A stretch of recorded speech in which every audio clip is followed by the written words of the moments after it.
Hello,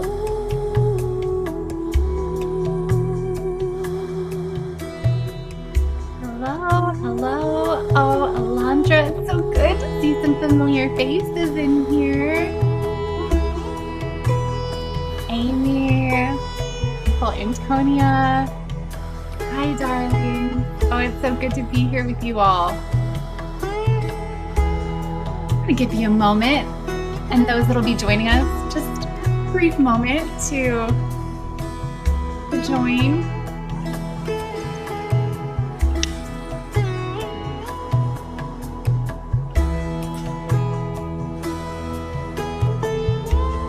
I invite you to land in your space, take some breaths, settle in. We're going on a ride. We've got an adventure ahead of us. Hi, Christoph. So good to see you.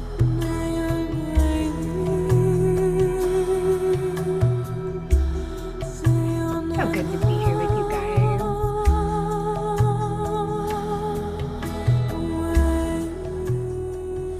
Nothing brings me greater joy than doing this. I love this so much. It's such a pleasure and an honor to be here with you all. Claudia from Vancouver, where are you all dialing in from? I would love to hear. I would love to know. Please share with us. We've got Kevin in Colorado. I'm here in Houston, Texas. We've got Alma in Mexico City. Amazing. Hi, Alma. Alondra, yes, also in Houston. Amy, it's so good to see you, darling. Becca's in Wisconsin, central Wisconsin.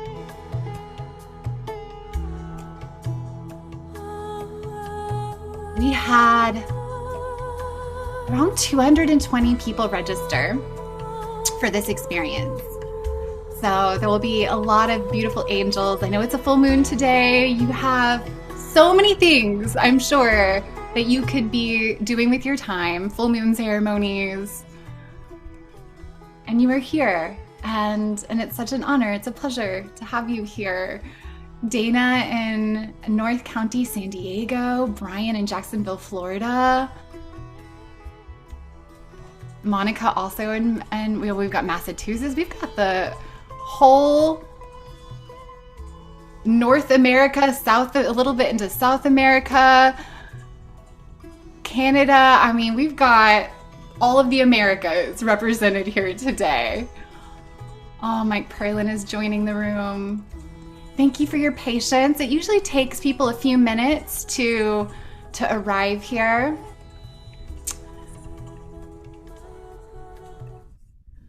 Oh, that was an abrupt stop. Ah, beloveds, it's such a joy to be here with you today. We have a 3-hour masterclass in Playshop called Intuitive Awakening, where I have curated a deeply comprehensive breakdown of the science behind our intuition.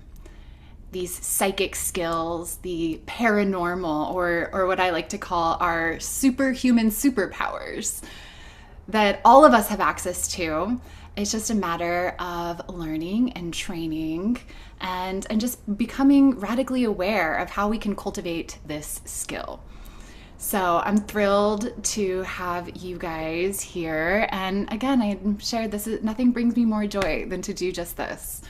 So I'm gonna go ahead and share my screen here. Share screen, here we go.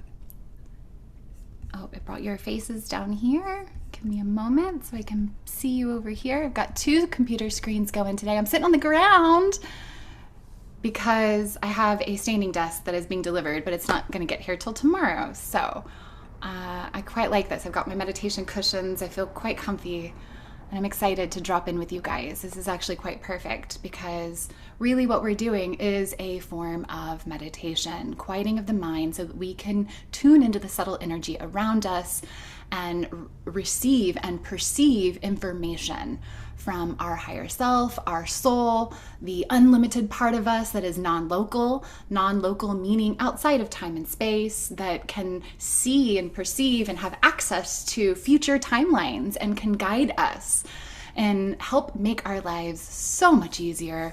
And so I'm thrilled to be offering this experience. This is a combination of many different trainings that I have done over the years and many different programs that I have been blessed to offer. And so it was only a matter of time where I just did a free masterclass to share with you guys and help bridge the woo-woo of spirituality and the science of intuition. And there's quite a bit out there that can actually prove, if you were to Google search many of the topics that we're going to discuss today, telepathy, which I don't know if you guys have seen the telepathy tapes recently, there is pretty substantial proof and evidence of the paranormal, of the psychic, of the unseen. And so we're going to help bridge that today. And the beauty in that, there's going to be lots of information. Today is rich and full of information. So if you're somebody that loves to study, that loves to learn, I see Alondra giggling over there. Like, for those that know me, you know that I love knowledge. I love information. So I want to preface that if any point in time you feel like it's too much, if it feels like overwhelming to the mind because of all the terminology, the scientific terms and things that we're going to get into, then I invite you to just take a moment, take a deep breath, and trust that what you are meant to receive from this transmission, you are in fact receiving. I might be utilizing words that you might not fully understand, although I'm going to do my absolute best to break it down for you, that there is a transmission that is taking place beyond the physical words, beyond the physical in general, as I myself have called on God, Creator, to enter into a channeling state so that I can share not just the information, but also the codes, the subtle energy of intuition, of our psychic superpowers, of truth, to awaken these latent skills and abilities and gifts within you. So let's get started. Oh, I see people are in the waiting room. I'm gonna have to, let me let them in. I am a one-woman show, so I'm doing it all on my own today. All right, so if you know me, I start all of my masterclasses, Playshops, calls, all of the above with a somatic energy presence practice, which is a form of opening sacred space. And this is important because this is something that I'm going to recommend to you later in our presentation as kind of it's energy hygiene. But when it comes to your intuitive skills, when it comes to channeling energy or trying to communicate with spirit, whether that be your own higher self, whether that God, your angels, your spirit guides, it is really incredibly important for us to come in energetic sovereignty, come with a clean energy and kind of a energetic protection as well, so that we can receive clear answers, unimpeded by any of the psychic gunk that is out there. And we'll get more into that. So I invite you guys to go ahead. I'm going to take it off because I know we're going to go back and forth a little bit today around the stop. Oh, where's my mouse? Okay, I guess I can't stop share. Let's see. Okay. I can't seem to. Oh, how funny. Okay, well, I might have to stay on this mode because I can't seem to get it to stop sharing screen. So that's okay. All right, darlings, I invite you to go ahead and close down your eyes. And as you do, begin bringing your awareness to your internal landscape. Taking big, deep inhales and exhales.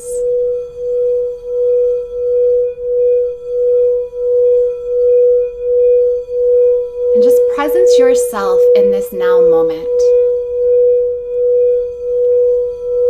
I invite you to call back all of your energy, all of your consciousness, all of your awareness, inviting it back from anything you've done today, any person you've interacted with, any places you've been. We tend to leave a snail trail of our energy everywhere as we navigate our day. So go ahead and invite your energy, your consciousness, your awareness to return to this now moment. This now moment is where your creative power exists. Breathing in from 360 degrees around you. And setting the intention to breathe out anything that is not yours. Breathing out any emotions, any energy, any thought patterns that you've picked up throughout your day. Releasing it, returning it to sender. Returning it to whoever it belongs to. And just breathing all of that out. Any density, any heaviness, anything that just simply doesn't belong here right now. Breathe it out. Let it go.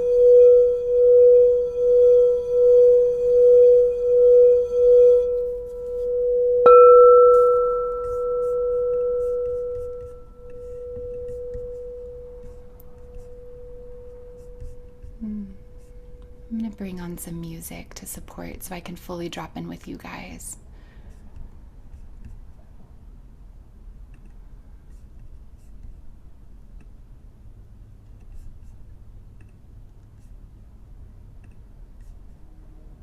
All right.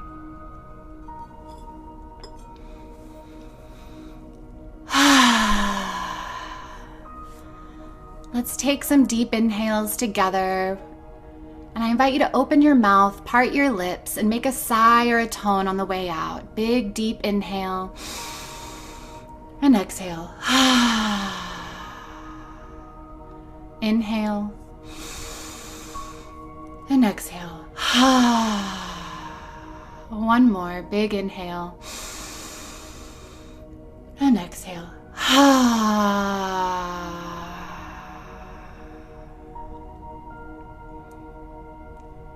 And we're going to create sacred space by calling in the archangels.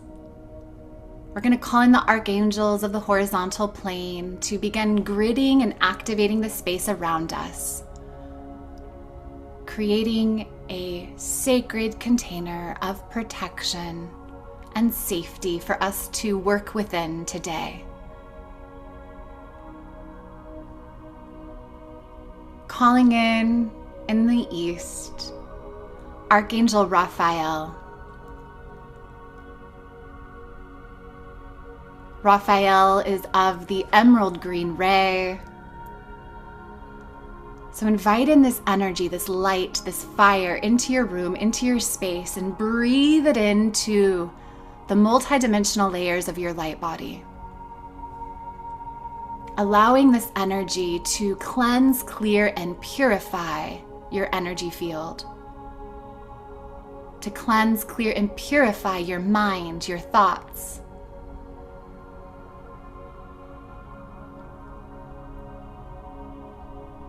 In the south, we call in Archangel Michael of the sapphire blue ray, protector angel.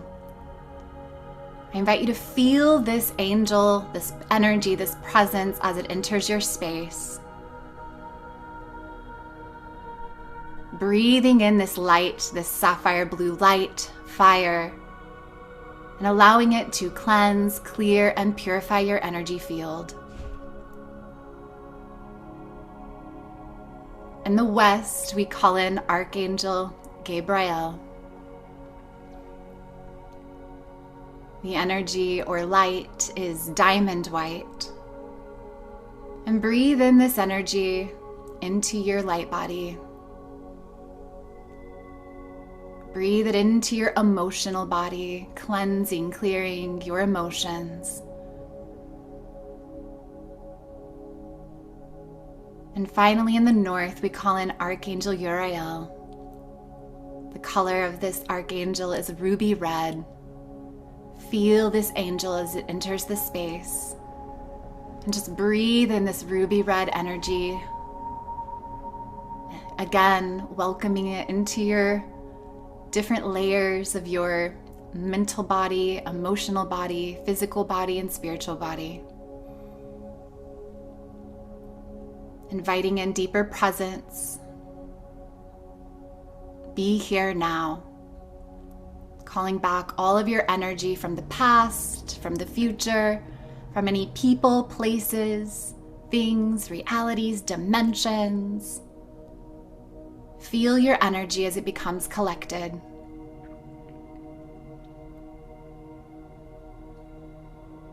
We now call in Archangel Metatron. Archangel Metatron is connected to the solar energy, the ascension energy, and this stream of light is going to begin pouring down from our sun star down into your space. And I invite you to feel, sense, see, or imagine as it begins to seal the ceiling, the windows, the doors, and the floor as you become wrapped in this energy, the light of God, of Creator, of the universe, of love. And we're going to invite this stream of light. It is a platinum gold light to pour down into and through your central column. Feel this energy as it begins to move down into your crown. Inviting this energy to move down into the third eye, down into the throat, and into the heart. And just pause here for a moment, allowing it to swirl around.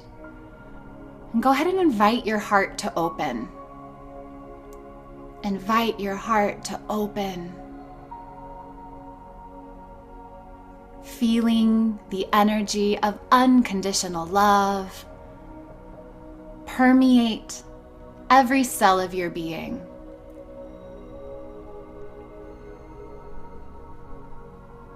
We're going to breathe this energy further down now through the solar plexus, the sacral, the root. And now set the intention to grow your roots of light down, down, down, down through the earth's many layers. Down, down, down, down, down.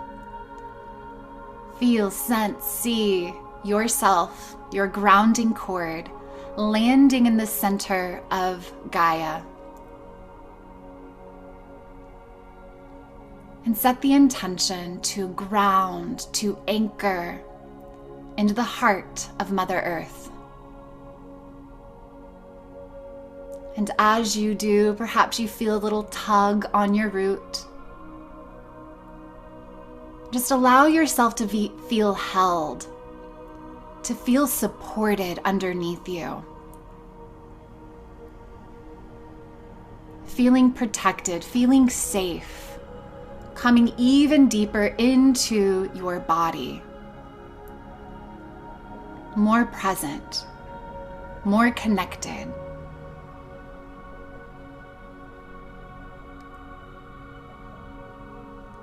Archangel Sandalphon, the keeper of the earth grid, the unity grid, is going to support now as we now begin to invite up this stream of energy, this stream of light from the center of Gaia.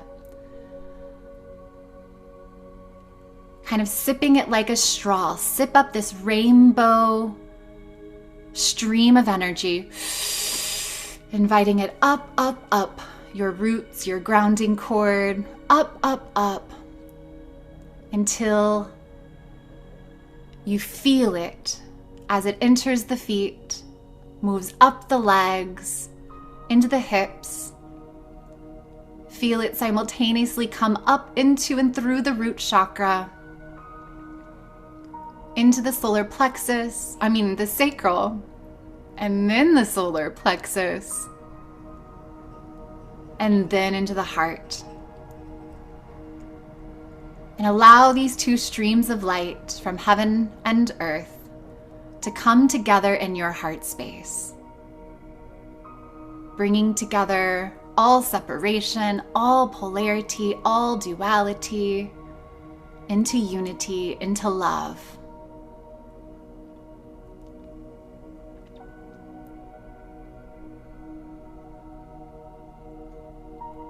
We're going to invite Archangel Michael to lovingly dissolve any cords of attachment. If you have any cords of attachment that are no longer serving you to any people, places, or realities, Archangel Michael is going to dissolve and clear those cords now.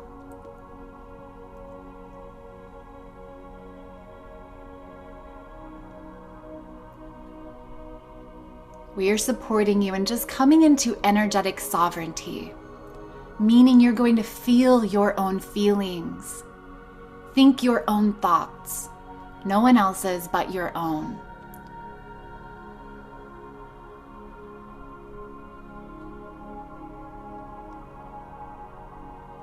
And we're going to call in now your own higher self. This is the part of you that is limitless, that is one with God, one with creation, that exists outside of time and space, that never dies but lives on forever. Feel this part of you, within you, as you.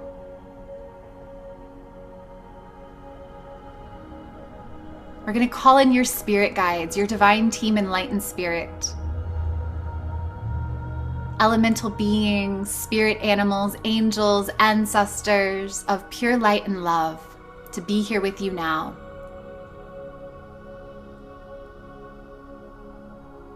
And we're going to call in Creator God. When I say God, I mean all that is. The totality, the alpha, the omega, the energy and frequency of love that has created and animated all reality. Mother, Father, God. Feel this energy, this presence, this immense amount of love around you as you feel held, protected, and safe to embark upon this journey of awakening and activating your intuitive psychic gifts.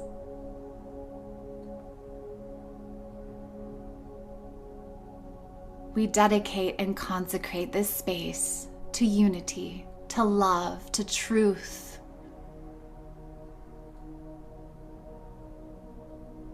We ask to be infused with the energy of clear communication with Spirit.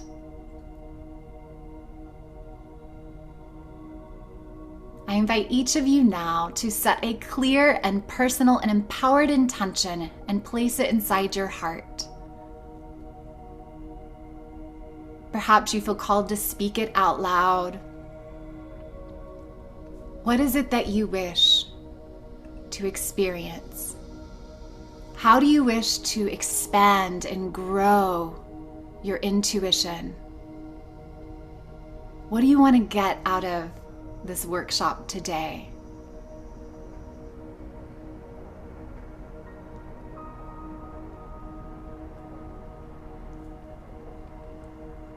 And it is my most sacred intention to be a clear conduit and channel for Source, for God, for creation's truth, love, and embodied wisdom to flow effortlessly through my being, my voice, my body, and into this space in service to each one of you,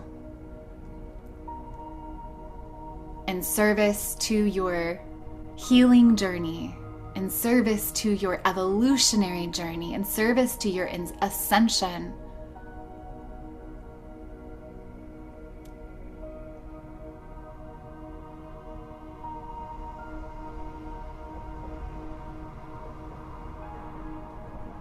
I invite you all to take a big, deep inhale.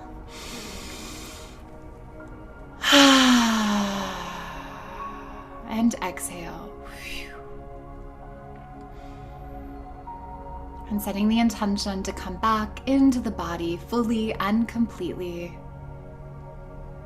And whenever you're ready, opening your eyes and coming back into the space.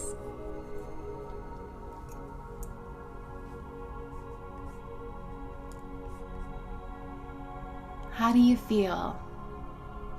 Do you feel more present? Do you feel more clear? More embodied after that practice?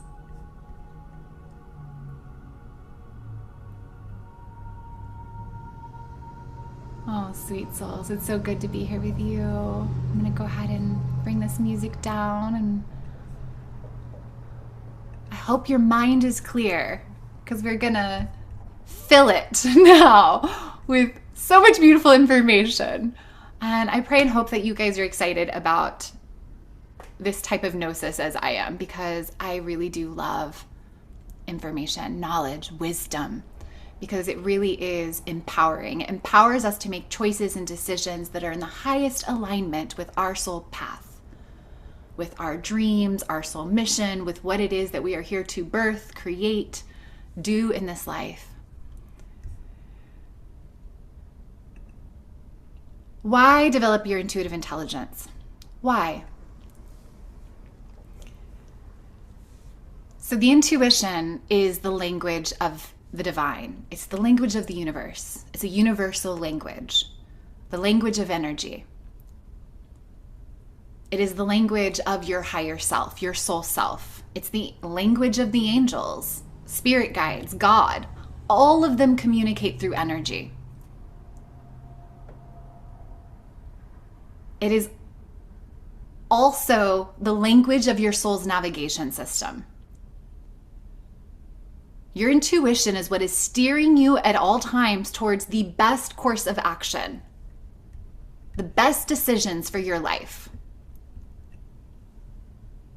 If you are experiencing challenges in your life and you are in this place of, I don't know what to do, I don't know what steps to take, your intuition is what can guide you. And when we tap into our intuition, and when we are guided by our soul, it allows us to trust more. Instead of being in a place of fear of making the wrong choice, fear of what could happen, instead of swirling around in what I call I don't know soup, which to me means, like, I genuinely believe that I don't know is the place where our dreams go to die, where we swim around saying, I don't know what to do, I don't know what steps to take. We spend more time second guessing and less time taking action. And so when we are tapped into our intuition, when we're tapped into our soul's navigation system, we are effortlessly guided. We receive guidance and it allows us to take action confidently. And we are able to take more risks. And this has been so true in my own life, and I'll share more about that. And by the way, you guys, I encourage taking notes, and I will share these slides with you, the slide deck with you. So if there is, because there's a lot of text and information, and it is full, it's rich. So I'll share this slide deck with you. So to support you in just being able to take notes on any sort of revelations, insight that you might have as I speak. Because the reality is you probably know some of this information already. And just by sitting here with the intention to learn, you might experience intuitive insights just by being here. So we all have a soul purpose. And I believe that from the moment we take our first breath, we are on living our soul purpose. It's not really something that we have to find. But yet there are times in our life where we feel like we're not doing what we're supposed to be doing. We feel like we know we're here for something more. We want to serve, we want to give back into the world, we want to make the world a better place. We have this desire, this yearning to do something with our life. We want to leave a legacy behind, beyond just the life that we live. And it really is a destiny that you wrote for yourself. And to truly fulfill our soul purpose, it requires us to access our intuitive intelligence. Because again, your intuition is the language of the divine, and your destiny is not something you can do by yourself. It's something that you do with God. And again, to me, God is all that is. God is source. It's the creator of all reality. It is the spirit that animates all life. And so if you are in this place of, I know I'm here to do something more, what is it? Working on your intuition is one of the best ways in which you can begin receiving that inspiration, receiving those action steps. And most of you know we're here to evolve. We're here for personal self-development. We're here to ascend, or I like to call it ascension, because we're not really going up and out anywhere. We're instead coming deeper into our heart, into the present moment, and we're actually bringing our higher self, the true self, the soul self, into this reality, embodying. So it's a form of ascension. And so to embody your divine blueprint, every single one of us has a divine blueprint. Your soul self, that the infinite limitless part of you. To embody that part of you, the more that you are in communication with that part of you, the more that you are making decisions that are in alignment with your highest timeline, your highest path, the more that you are in communication, you actually begin to entrain your energy, your frequency, your vibration to be more alike the truth of who you are. The truth is you are a unlimited divine being having a temporary experience as a human in separation and duality on this earth, so you can learn, you can grow, you can experience. So our intuitive intelligence was part of our original divine blueprint. That is how we were originally created. And through a series of events, we have been disconnected from these superhuman abilities, capabilities. And I'm going to be honest with you guys, our society, our culture, there's some beings that have been in power, have intentionally designed a reality in which we are disconnected from our intuition, where we are afraid of our intuition, where religion has told us that it's not something to be trusted. I don't know about you guys, but I worked in corporate sales. I worked in high-level corporate sales, and they tested my personality to find out, was I somebody who followed logic, reason, or was I somebody that followed my intuition? And they wanted me to be somebody that followed logic and reason because they valued the logic and reason. They valued this type of intelligence far more than intuitive intelligence. And so our intuition, use it. If you don't use it, you lose it. And so our intuition is something that we just simply, most of us weren't born knowing how to use, knowing how to tune into. And honestly, our world hasn't really valued our intuition over logic and reasoning. So honestly, you guys, why develop your intuition? Because life is just better. Life is just better when you're tapped into your intuitive nature. It's more easeful. You feel more connected, more happy, more fulfilled. So, how beautiful is it that we are relearning that this gift, this psychic superpower, is just innate to who we be. We are all intuitive. We've just forgotten how to use this aspect of our intelligence because we've undervalued it. But that is shifting, that is changing. So who am I? Some of you may know me already. I know quite a few of you already, and some of you are new to my world. And so my name is Lacey Wilkie, and I am a researcher and a teacher of metaphysics, parapsychology, quantum physics, all things spirituality. But for me, I've always needed a grounded understanding in the science behind it. I came to spirituality through science, actually. I went through this deep, deep, deep dark place, my own version of my first dark night of the soul. And I prayed for the first time in so many years. And shortly after that, I was guided to start reading again. And I started to read about the brain. And then I was guided to this book called Mind to Matter by Dawson Church. And I genuinely believe I was intuitively guided to these books.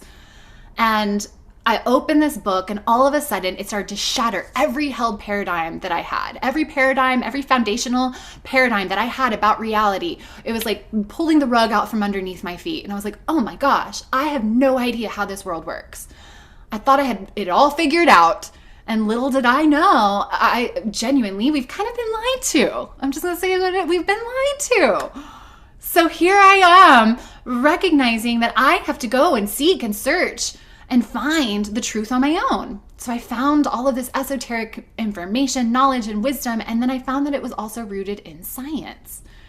So I'm so excited to share with you guys the science behind intuition, extrasensory perception, known as ESP, telepathy, energy healing, clairvoyance, remote viewing, astral projection, all of those really cool things. All of it is rooted in the same science of the intuition. And you guys, I wouldn't be here today hosting this masterclass as Playshop, serving and supporting others. I feel so incredibly fulfilled in the work that I get to do. But there was a point in time, my dark night of the soul time, when I was just, I felt so lost, so confused. I felt like I had taken a wrong turn in life. And the life that I was living was not the one I wanted. And as the ball began to roll on my spiritual journey, mind to matter, opening up to the truth of reality, realizing that we create our reality through our thoughts, our beliefs, our emotions, I began to experience hope again. Many years later down the line, I found I was in commercial real estate brokerage, again, really high-level corporate sales, and I'd been on my spiritual journey for about 5 years at this point, and I was like, God, I'm here for something more. I know I'm here for something more. Show me, what is that? I'm ready. In that prayer, about 3 months later, COVID, I lost my job. And I was like, oh my gosh, this is what I've been praying for. And I had several months where I just sat there in prayer. God, show me, God, show me, God, show me, God, show me. And out of nowhere, I have no idea how it ended up in my inbox. There was an invitation to a woman I had never heard of hosting a free masterclass in Playshop. It was like a 7-day adventure. And she was like, do you want to learn how to teach, train, and guide people as a coach, as a mentor? And I never thought about that. I'd never considered that as a possibility for myself, but yet here I was feeling excited, lit up, and inspired by that possibility. And this was a huge investment into a program, over $10,000. I'd never even invested more than $1,000 in my personal development at that time. And I was like, there's no way I can do that. There's no possible way. I was so afraid. I didn't know where the money was going to come from. And I just decided it's just not for me. I just can't do it. I can't make it happen. And then one day I'm in the shower and I'm washing my hair. And all of a sudden I hear this question. It was in my own voice, but it wasn't from me. It said, does it bring you joy? And I go, does what bring me joy? And who is that, by the way? And it was like, does it bring you joy? It said it again, very clear. Does it bring you joy? I was like, what? And then all of a sudden I thought of the program, the investment, the opportunity to serve others, bringing them the information, the wisdom that I have learned in my own personal development journey. to help them better their lives. I was like, oh my gosh, of course it brings me joy. Yes, it lights me up. It feels so expansive. I would love to do that. What a gift it would be to be able to be compensated beautifully by the universe and doing something that I love. So I said yes to the program. I said yes to the investment. And again, I didn't know where the money, I had enough to pay for the first 6 months, 6 payments. And then after that, I had no idea. I was taking a big risk. But because I felt in my heart, in my soul, I knew the science of intuition. I'd been working on this for a while. I'd already been doing angelic Reiki. And I was like, oh my gosh, okay. God is guiding me. My higher self is guiding me to this choice, this decision. And I'm going to trust. I'm going to trust that this is meant for me. And I may not know where the money is going to come from, but I trust that this leap of faith that I'm taking is I'm going to be rewarded tenfold on the other side. And sure enough, I was. The money showed up in different ways. It was beautiful. It felt like little mini miracles. And it took me on this journey of getting to do what I do today. So my intuition and being able to cultivate and develop my intuition, our psychic intuitive powers, has been quite literally foundational to my journey, my spiritual journey, my personal development journey, and my ability to show up and do this. It's helped me take more risks. It's helped me trust. It's helped guide me in ways where before I was so indecisive. I was such an indecisive person. I would weigh the pros and cons. I would put all of the options available, and then I would just sit there and be like, I don't know. I was so afraid of making choices and decisions because I didn't want to make the wrong choice. I would be the person in the grocery store reading all of the labels and then like, oh, is this one better? Is this one better? I don't have to do that anymore. Now I just lean into my body and allow my intuition to speak to me. Is this for me? Yes or no? I don't have to hyper-analyze. This is just one of the many benefits of cultivating our intuitive skills. Let's take this further. What is intuition? I love to define these words because often in the spiritual space, we use these words and it's like, okay, well, what does that mean though? Like, what does that mean? What does it mean to you? Because it can often mean different things to different people. So I'm going to share with you guys what these words mean, both from a textbook definition standpoint and from a more spiritual lens. So intuition is attaining knowledge without analytical reasoning. It's without external proof or logic. And it gives you the ability to know something directly. Our intuition quite literally bridges the gap between our unconscious, subconscious mind and the conscious mind, bringing the unknown into the known. Why does that matter? Well, we're all on a healing journey, right? And we know that there is stuff that we've suppressed, we've repressed, experiences, fear, beliefs that we've pushed down there because we didn't have the ability to fully process it. It was scary. But if you're on a personal development journey, you recognize, okay, well, I need to access the unconscious. I need to access the subconscious so I can make it conscious so I can then do something with it. Awareness is the first step. So our intuition helps bridge that gap. It helps bring what is unknown into the known.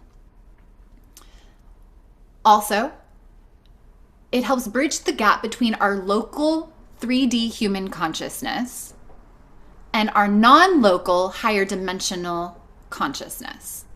So what does that mean? Well, there's a part of us that exists outside of time and space. That's what non-local means. And that part of us can see the future. It can see all the different timelines of what could happen and what could unfold by the choices that we make. How awesome would that be to be guided by your future self? Be like, oh, if I make this choice, this is what it's going to bring me. But if I make this choice, this is what's going to bring me. So our intuition bridges that gap between the local, what you've learned and experienced as a human, as Becca, as Claudia, as Lee, as Kevin in this life, which is very nominal. Our conscious mind is only about 5% of our intelligence. Whereas our subconscious, our intuition, the non-local parts of us, it has access to everything. It has access to information that you've never experienced, that you've never learned. It has access to, I'm sure you guys, we often think of God, source, creator, as all-knowing. You too are all-knowing. And our intuition helps bridge the gap between the part of us that may not know and the part of us that does. Your intuition is the voice of your soul. It's the voice of your higher self, the unlimited part of you.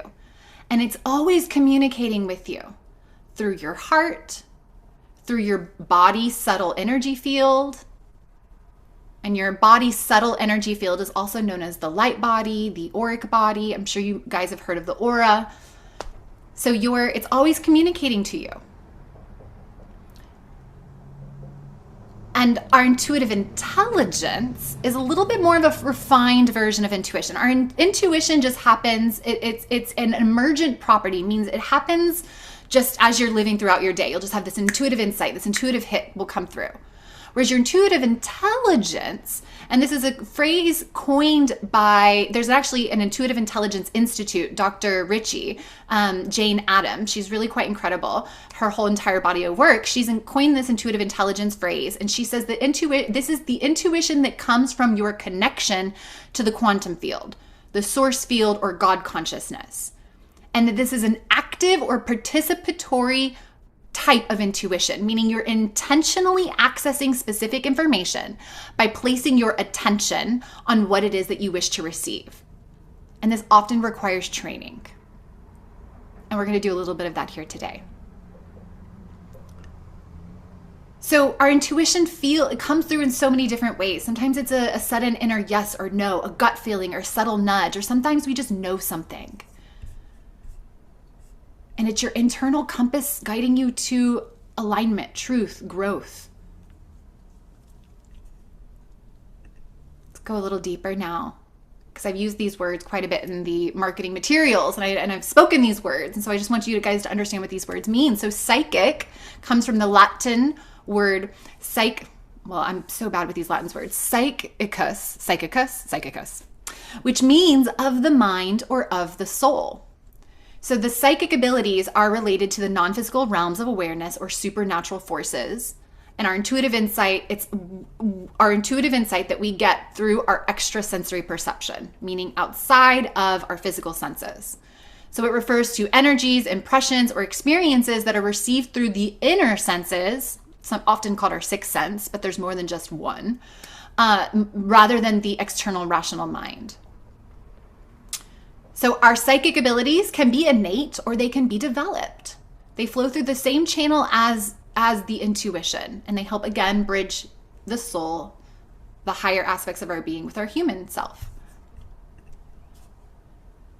So ESP, extrasensory perception. So this is beyond the 5 physical senses, and this is how we actually perceive energy, information, and frequencies.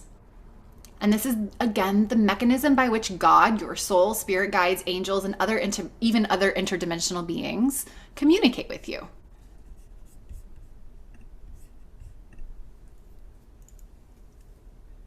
Again, I like information. So I can't talk about psychic superpowers without explaining the different ones that are out there. All of these are available to you. You've probably done a version of all of this at some point in time. So telepathy is communicating thoughts, feelings, or impressions directly from one mind to another. And again, there's a podcast out there called the Telepathy Tapes. I have not listened to it yet, but this podcast actually beat out, oh gosh, I forget what the top podcast, I don't listen to podcasts very often because I'm always researching things, but it became the #1 podcast, listened to podcast for many weeks in a row. And so I just love that this information is getting out there to people that have never considered that telepathy is real. And so telepathy is, again, mind-to-mind communication. Telekinesis is being able to move or influence objects with the mind. Precognition is another psychic superpower, being able to see or become aware of events in the future. Remote viewing is where you can perceive across time and space, locations or events. And when I say across time and space, they can bring their consciousness across to a place across the world and being able to literally see, perceive, and get insight to what's happening, what the place looks like, what's there. But they also can do it across time. which is really quite cool. So they can actually go to the past or potentially even the future and actually look at a location and what it used to look like. And this has been done by really advanced remote viewers. So it's, again, we'll discuss the science of consciousness to help you understand, like, how is that possible? Astral projection, which is known as out-of-body experiences, OBEs. This is where a person's consciousness or astral body separates from the physical body and then actually travels to other planes or realms of existence. Astral projection, I have friends that have accidentally and intentionally astral projected to other planets, seeing other interdimensional beings that they've never seen before with their physical eyes. But you can do it to, places that are local to the earth as well. So remote viewing is more, the difference between remote viewing and OBEs. Remote viewing is more conscious and you're not really engaging with the environment. You're just there to collect information. Whereas OBEs, out of body experiences, you're more in a meditative, like semi-conscious state. And you actually are having conversations. One of my clients recently had an OBE where he was taken to a spaceship and had a conversation with different beings on this ship. And he received downloads about his soul mission in this lifetime and what he's here to bring forward. And that was the first time he experienced something like that. So OBEs are really quite interesting. And then channeling. So I'm sure you guys have heard of channeling. Channeling is most known as conveying messages from spiritual entities, higher consciousness, or otherworldly beings. But more accurately, channeling is being open and receptive. It's being an open and receptive state to energy, ideas, and wisdom to flow through you. So we really do channel when we enter into flow states, when you're singing, when you're dancing, and all of a sudden you're in this like timeless space and just effortlessly creating. That is a form of channeling. When we create art, light language. I'm sure you guys have heard of people perhaps using light language. All of those are forms of channeling. Sometimes we channel when we're in the shower, or when we're driving, when you get an idea or have a stroke of inspiration. That's a form of channeling. We often call that getting a download, which is literally just like a computer, where all of a sudden you receive a download just like a computer. It's like, okay, I received a packet of information. And then we open that packet of information and then we translate it through our clair senses, which we're going to talk about. Energy healing is another psychic superpower. This is the channeling of universal life force energy with the intention to clear blockages and to heal. So quite literally, you're using energy to activate the body's innate healing capabilities, which helps bring balance and restores flow and harmony across all levels. Let's talk about the 8 clair senses, ESP, extrasensory perception. So this is how we receive and process subtle energy through our inner senses. And again, they often call it the 6th sense, but it's really 8 clairs, which are all internal senses.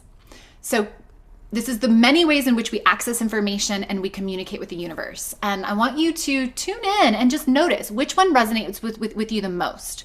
Which one seems familiar and you can actually think of, oh, I've done that before. I remember experiences like that. Because again, everyone has a natural intuitive ability and our clair senses, some are going to just be stronger than others. It's like a dial. Some are dialed higher up and some are dialed further down. But we all have access to all of these clair senses. They're not only reserved for special people.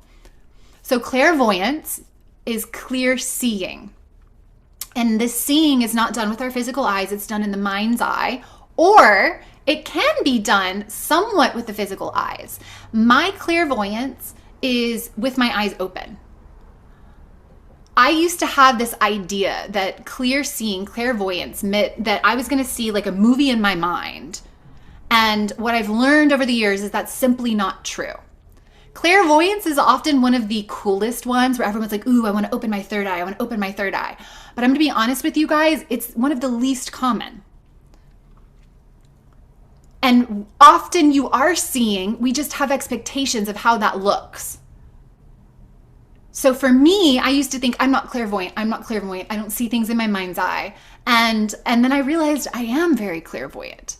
The way it comes through for me is different though. When my eyes are open, all of a sudden I'll have this impression, this visual impression of something. Like somebody will be talking and then all of a sudden I'll have this visual impression of like the landscape that they're talking about. And I can see it. It's just my eyes are open. So it could be seeing colors, energies, lights, symbols, visions. And if you are somebody that has vivid dreams, very vivid dreams, I do, then that is your clairvoyance. You are a clear seer. So this is a skill, the skill rather, in clairvoyance is being able to decode the visual messages. Some are actual visuals, like you see it just like it's a movie, but most of the clairvoyance is actually symbolic.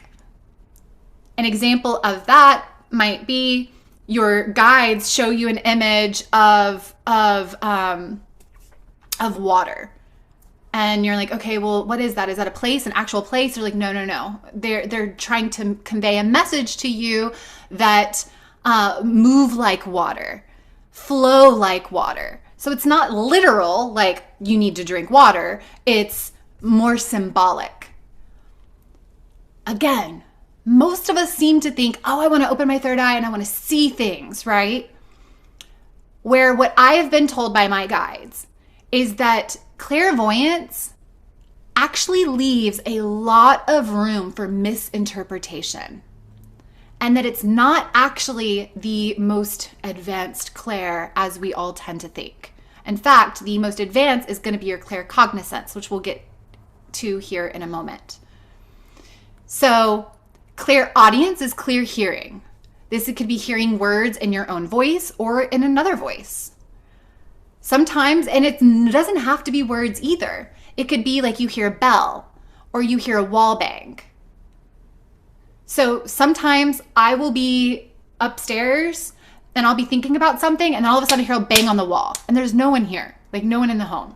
And I'm like, what is that? And for the longest time I was asking, what is that? What is that? And all of a sudden my guides were like, it's us. It's us, because it's confirmation. We're trying to give you a sign. I'm like, oh, okay. So I was like thinking, I'm like looking around the house thinking there's someone here. And it's like, no, you are hearing things that are not there, but it was meant to be a confirmation. They're like, we're showing you confirmation, or pay attention. Bells ringing. So sometimes you might hear perfectly timed words. Like you might be thinking about something and all of a sudden a song will come on and it'll give you like the perfectly timed words. And you're like, oh my gosh, that was what I was just thinking about. That is another form of clairaudience. So it doesn't come through just as in hearing words of another person's voice. It comes through a little more subtle than we expect. Claircognizance, the one that I was sharing, is clear knowing. This is kind of like the mother's intuition. This is around just like having a knowing, receiving downloads of information that don't need to be processed or decoded. It's like a stroke of insight, or like this persistent thought that you have about something that you just can't rationalize. I have a very strong claircognizance. This is my strongest clair, without a doubt. And for me, it comes in just this deep knowing. Like I will meet somebody and I'm like, oh, we've had lives together. I just know it, like without a doubt. Like we barely have to, I don't even have to talk to them. Like I just feel it immediately. And they're like, yep, I've had many lives with this person before. And so it's just this deep knowing. You're like, yeah, that's just true. I know this is true. I don't know how I know it is true, but that is true. And you can feel it in your body. It's also, I mentioned the mother's intuition. An example of this personally in my life with my mother, actually, my sister, I'm the oldest of 4 kids, and my youngest sister a couple of years back was going through a really hard and challenging time. And none of us knew about it. We had no idea, because she believed that she didn't want to bother us. She believed we had other things going on in our life. And she's just the type of person that will suffer, unfortunately, in silence. And please don't do that, guys. Please, please, please. If you are ever going through a hard and difficult and challenging time, please reach out to your loved ones for help and support. my sister was in this place, and one day my mom got this just clear cognizance, knowing that something was wrong with my sister. Something was deeply wrong. And she didn't call her. She just drove straight over to her house, and she's never done that. And she shows up at at my sister's house, and it just so happened that my sister that day was contemplating taking her own life. She was thinking about leaving the planet. She felt like things had gotten so messed up, so tough, so difficult, and just for everybody it would be easier if she wasn't here anymore. And my mom, and that mother's intuition, and then showing up like that, she helped save her life. So claircognizance is really, really strong. All of these clairs actually are really strong with people that we love. And I'll get deeper into that, but our heart is the actual key to our intuition. We think it's our third eye. It's not. It's actually our heart. So the more love that you embody, the more love that you experience, and the more love that you have for somebody, the more telepathic you become, the more connected energetically you become. Another clair is clairsalience, which is clear smell, like smelling the perfume or food or flowers or smoke when there's none around. So this along with the next one, which is clairgustance, which is clear taste, which is where you'll get like a taste in your mouth, like food or drink, and maybe associated with somebody that's passed recently or somebody that you know. Maybe you'll think about your grandma, and then all of a sudden you'll taste her, like, peach cobbler, or you'll smell her perfume, even though she's not physically there. Sometimes people that are intuitives and they work on crime scenes, they'll go to a crime scene and they'll get a taste of blood in their mouth. So clairsalience and clairgustance are not very common. They're the least common. And they're more invitations to tune into the other senses. When you smell something, when you taste something, it's an invitation to now tune into your clear seeing, your clear hearing, your clear knowing, your clear feeling, to see, okay, what is this about? Clairsentience is clear sensing. This is also one of the strongest for most of us. We just don't know it. We just don't know it because it's through physical body sensations. Getting goosebumps, angel bumps, truth bumps, that is clairsentience. All of a sudden feeling like a cold air brush through, that is clairsentience. If there's no air blowing through, like feeling the energy, it's translated as in that way, in clear feeling.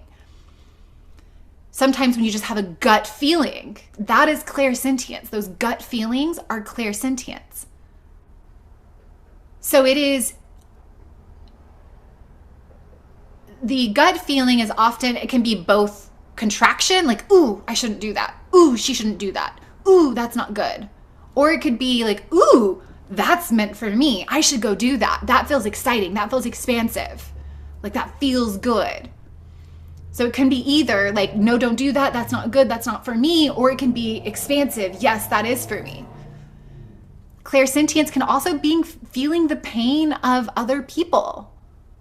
Oftentimes, medical intuitives, they'll be working with somebody and all of a sudden they'll be like, oh, I have a pain in my right shoulder. Do you have something going on with your right shoulder? They're like, yes, actually, I've been experiencing massive pain there.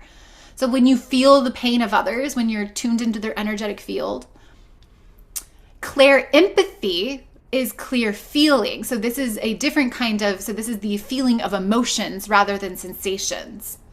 So this is like feeling emotions in advance, or being able to feel the emotions of others when they're not around or near. Kind of like my mom feeling like something's wrong, but she also felt like icky and gross and like this feeling of something's wrong, like this sadness, this heaviness, this density. So that was a mixture of claircognizance, clairsentience, and clairempathy all at once. And then finally, clairtangency. Also, clairtangency is touch. So that is detecting psychic information by touching a person or an object.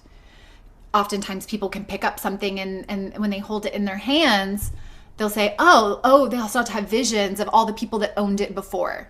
Or they'll start to receive information around where that object's been or what it's used for. And that can also happen with people, where you touch somebody and all of a sudden you're like, oh, wow, okay. You get a vision of something that they're going through or something that they went through, or even an emotional aspect of like, oh, okay, simply by touch. So again, everyone has a natural intuitive ability. It's not a question of whether or not you're intuitive. It's a question of how open you are to your intuitive channels, how you are accessing, opening, and tuning into that information, because our intuition is subtle, you guys. It's subtle. It's like a whisper. Whereas your ego and your physical senses, they are loud because you see it, you feel it. So it requires us to quiet the mind, quiet the ego, quiet, and even take, sensory deprivation is one way in which we can tune into our inner senses. That's why we often close down our eyes so that we can tune into our inner landscape. Okay, what am I feeling? What's going on there? So I'm sure you guys have and can even probably think of experiences with each one of those clairs that you've had, or at least examples that you've heard or seen others. These are the ESP, extra sensory perception, meaning outside of the physical senses, and these are the 8 clair senses. So how does it all work? How does all of this work? Awesome, great, now we understand. How does it work? Let's demystify the woo-woo. So there are several fields of science and organizations that have been studying consciousness, have been studying the mind, extrasensory perception, and psychic phenomenon. For one, quantum physics. Quantum physics is the study of matter and energy at the most fundamental, tiniest, smallest level. But I like to say it's literally the study of consciousness, because consciousness is the unseen. And when you get to that tiny level, and there's an awesome quote that I have in here, it'll go next. Actually, let's just do it now. I like it because we're talking about quantum physics. Max Planck, he is a Nobel Prize winning scientist, and he is known as the father of quantum physics. And what's really beautiful is as you study quantum physics, you realize that all of them, they're starting to merge science and spirituality, because they realize you cannot keep them separate, especially when you study quantum physics. So Max Planck, one of his many, many, many quotes, he says that there is no matter as such. What we think is matter originate and exists only by virtue of a force that holds everything together. We must assume behind this force the existence of a conscious and intelligent mind. The mind, or this mind, is the matrix of all matter. So again, I just love how we are starting to bridge science and spirituality, because it's been separate for far too long. Parapsychology is the study of mental phenomenon that is inexplainable by science, which is all the things that we've been talking about, the woo-woo, if you will. IONS is a really awesome organization. It was developed in 1973. It's called the Institute of Noetic Sciences. So it was founded by astronaut Edgar Mitchell. Edgar Mitchell went up into space. He went to the moon, and he had what we call a mystical experience. He had an experience where all of a sudden he felt the interconnectedness of all reality. He entered into a state of consciousness that transcended time and space. And when he got back, he wanted to understand what happened. What was that? What did I experience? And so he started the Institute of Noetic Science to quite literally reveal the interconnected nature of all reality through scientific exploration and personal discovery. And they've done so many studies. They have a wealth of information. And I'm sharing all of this with you because if you are somebody that likes to know the things, you can go and study more. Go research, go see what they've done, what they've offered, because there's so much really interesting stuff. And you can look pages and pages of information and studies around consciousness and different mental psychic phenomena. And then the Monroe Institute, Bob Monroe, he had a out-of-body experience. And he was like, what was that? And so he started the Monroe Institute to study out-of-body experiences. And he wanted to figure out, how can I induce out-of-body experiences intentionally? Like, he had it spontaneously. Like, how can I create intentional OBEs? And so he started using music or frequency for brainwave entrainment. Things like binaural beats, isotonic tones, hemisync, along with breath, to enter into altered states of consciousness. He even has a map of consciousness and a protocol called Gateway, where he guides you through through the headphones, using also breath and brainwave entrainment, guides you into these different states of consciousness until you get to a place where you can experience an out-of-body experience. And then finally, our own government. The US government in 1977 started a secret project called Project Stargate. And they've released the information. It is pages and pages of deep documentation and explanation and protocols around psychic phenomenon. And their intention was to investigate psychic phenomenon because they wanted to figure out what are the potential uses for military and intelligent purposes. And so they actually taught remote viewing and telepathy to different Marines, Army people. And so they were using remote viewing to spy. It was during the Cold War, to spy on the Russians, because the Russians were doing this. So this whole project was created because the Russians were doing it, and we couldn't let the Russians get ahead of us in anything, right? So the US government decided to create their own secret project. They also used telepathy to talk to ETs. And that is also all Project Stargate. All of that information, all of that documentation has been released to the public. So that is available. It is a ton of deep information. Really interesting, fascinating work if you want to go look into that and study that. So parapsychology, I want to go back to parapsychology because there's a few things that were found out that were really kind of cool that in some of the studies that were done, and I want to share this with you. So in the study of mental phenomenon, parapsychology, in the 60s, they had done a series of tests and research and studies. And one of the ones that they did was they did a random number generator. And they were doing in this random number generator, and they had pairs. And the pairs were trying to determine whether or not, I can finally move that, yay. And the pairs were trying to determine, they were trying to predict what was being, so for example, it was like the number 5, number 6. So they were trying to use their telepathy to communicate between each other to be able to predict what number was showing up. What I found really fascinating about this study is that they found out that the best numbers, the more psychic experiences, were in opposite sex pairs, meaning a male and a female on either side, as opposed to like 2 males or 2 females. And what they also found is that the absolute best numbers came from what they call bonded pairs, meaning people that were a couple. So what I love about that, and what I know about consciousness and what that tells me, is that 2 things. One, there's a certain energetic field that we create from a biologically embodied male and a biologically embodied female. And it actually creates a electromagnetic field that is more conducive to accessing psychic information. And what's even more beautiful is the bonded pair piece.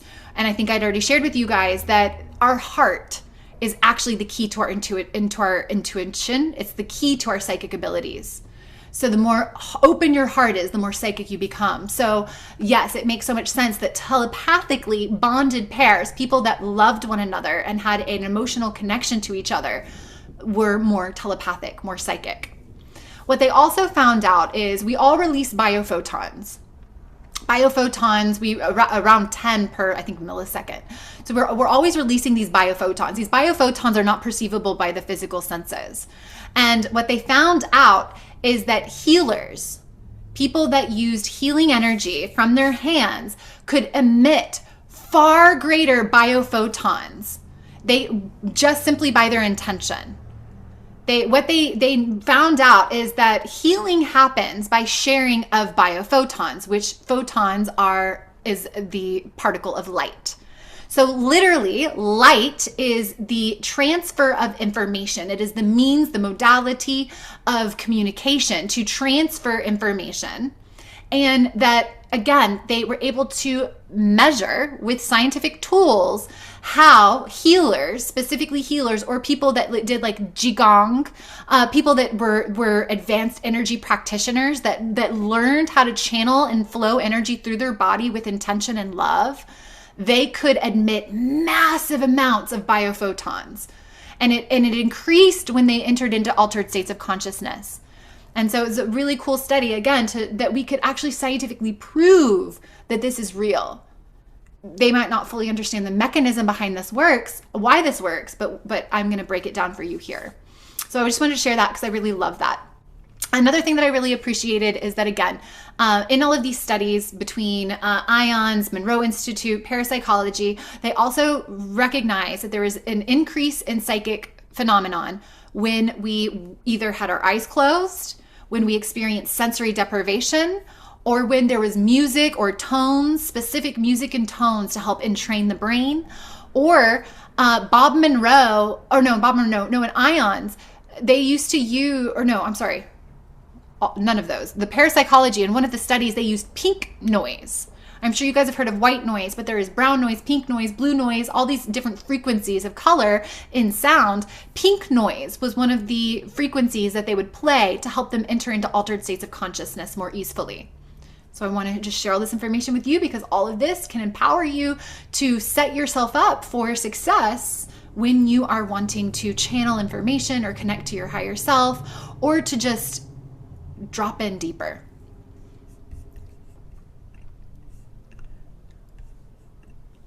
All right, so everything is energy. Everything is energy.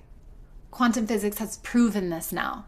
Quantum physics has proven that at the smallest subatomic level, physical matter is not physical at all.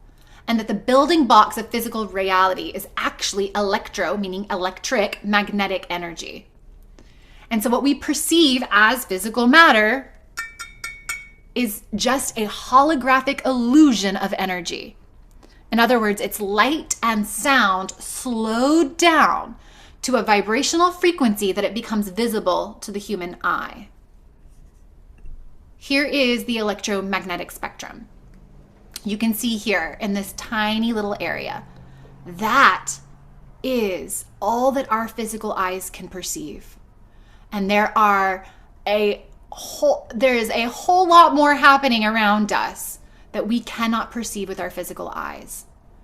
Our physical energy is perceivable by the physical senses, which are capable of only registering a fraction of the measurable electromagnetic spectrum. In other words, visible light is only 0.0035%. That means that we are completely blind to over 99% of reality that exists beyond what we can see. That's wild. So that means subtle energy, etheric energy, all of that is outside of the range of your physical senses. So it can't be perceived with your physical senses. It must be perceived through your inner senses or your clairs that we've already talked about. Let's talk about quantum science because I geek out over quantum science. I have a whole masterclass that I did just on quantum science. We're not going to go that deep into it, but I do think it's important for you to understand the most important quantum principles because this is how energy works. This is how psychic abilities work. This is how all of this works. So, quantum unified field. The quantum unified field is a field of energy from which all physical reality is birthed. It's a vibrational field of information, of possibility. And it's a wave that then collapses into physical reality. So this quantum unified field, we're going to talk more about that in a couple slides. Quantum entanglement. Everything is connected.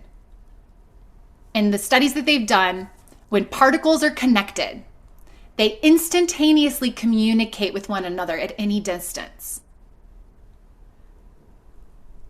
Before the Big Bang, the universe existed interconnected all as one.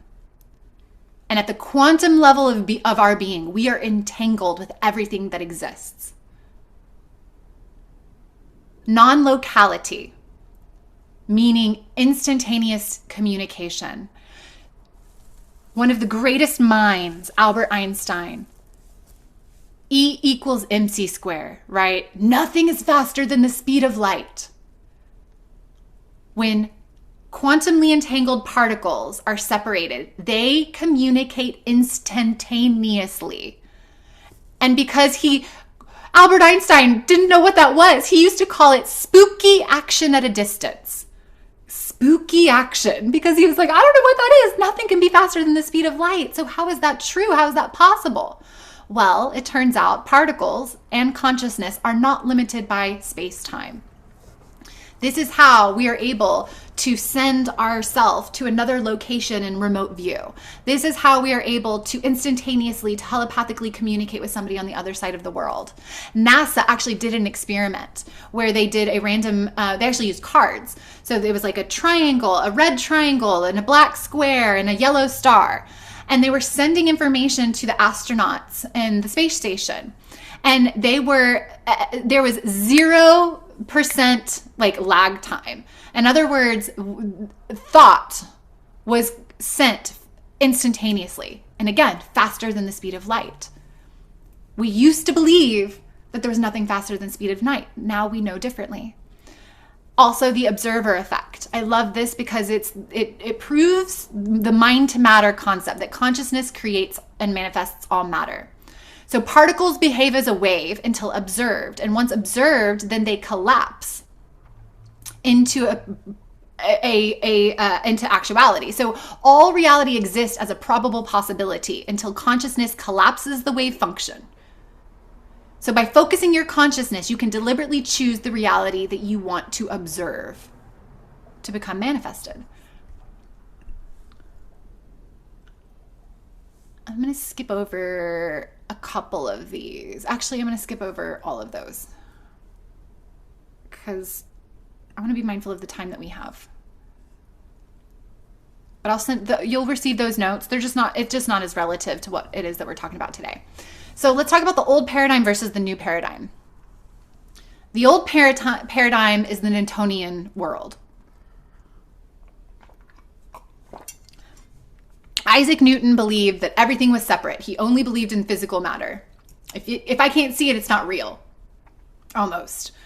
Whereas we now are moving into a quantum reality, a quantum paradigm, where we understand that everything is energy and everything is entangled and interconnected. Everything. In the Newton old paradigm, it was believed that everything was limited by linear time and space. In other words, the speed of light was the fastest thing. Whereas in quantum reality, we know that we're not bound by time and space. Everything is instantaneous and everything is here right now. In the old paradigm, consciousness was a byproduct of the mind and only matter was real.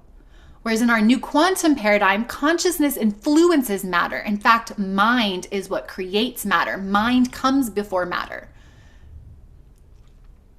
In the old Newtonian paradigm, the universe was seen as a machine, mechanical and predictable.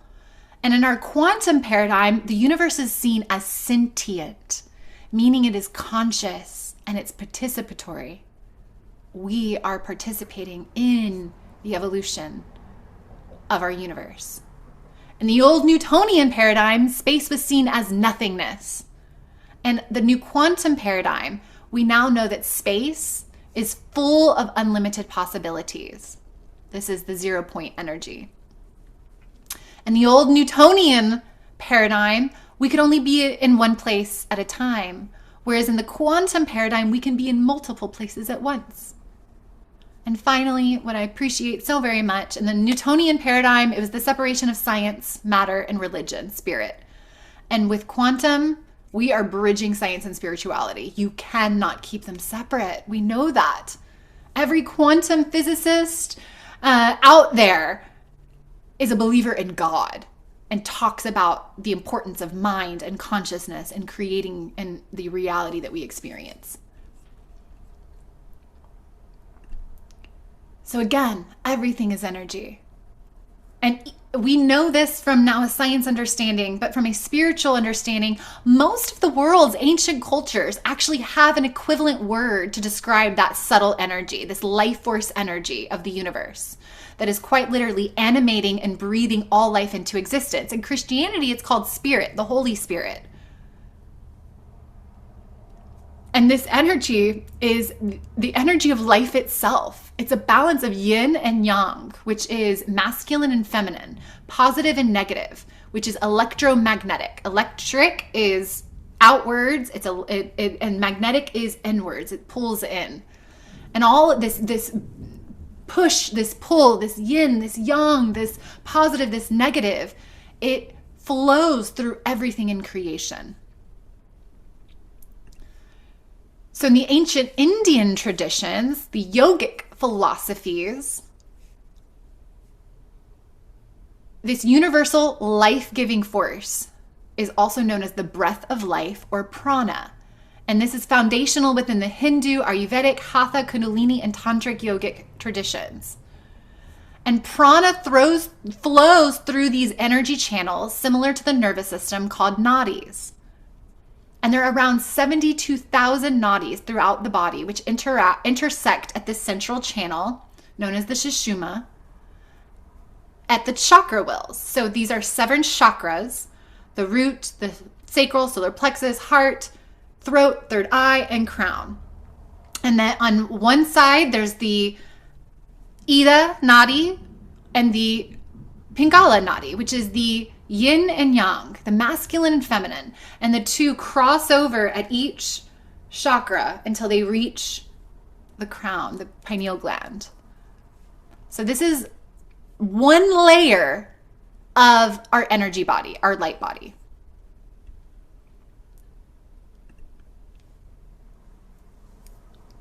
Your brain, your mind only accounts for 5% of your consciousness, your intelligence.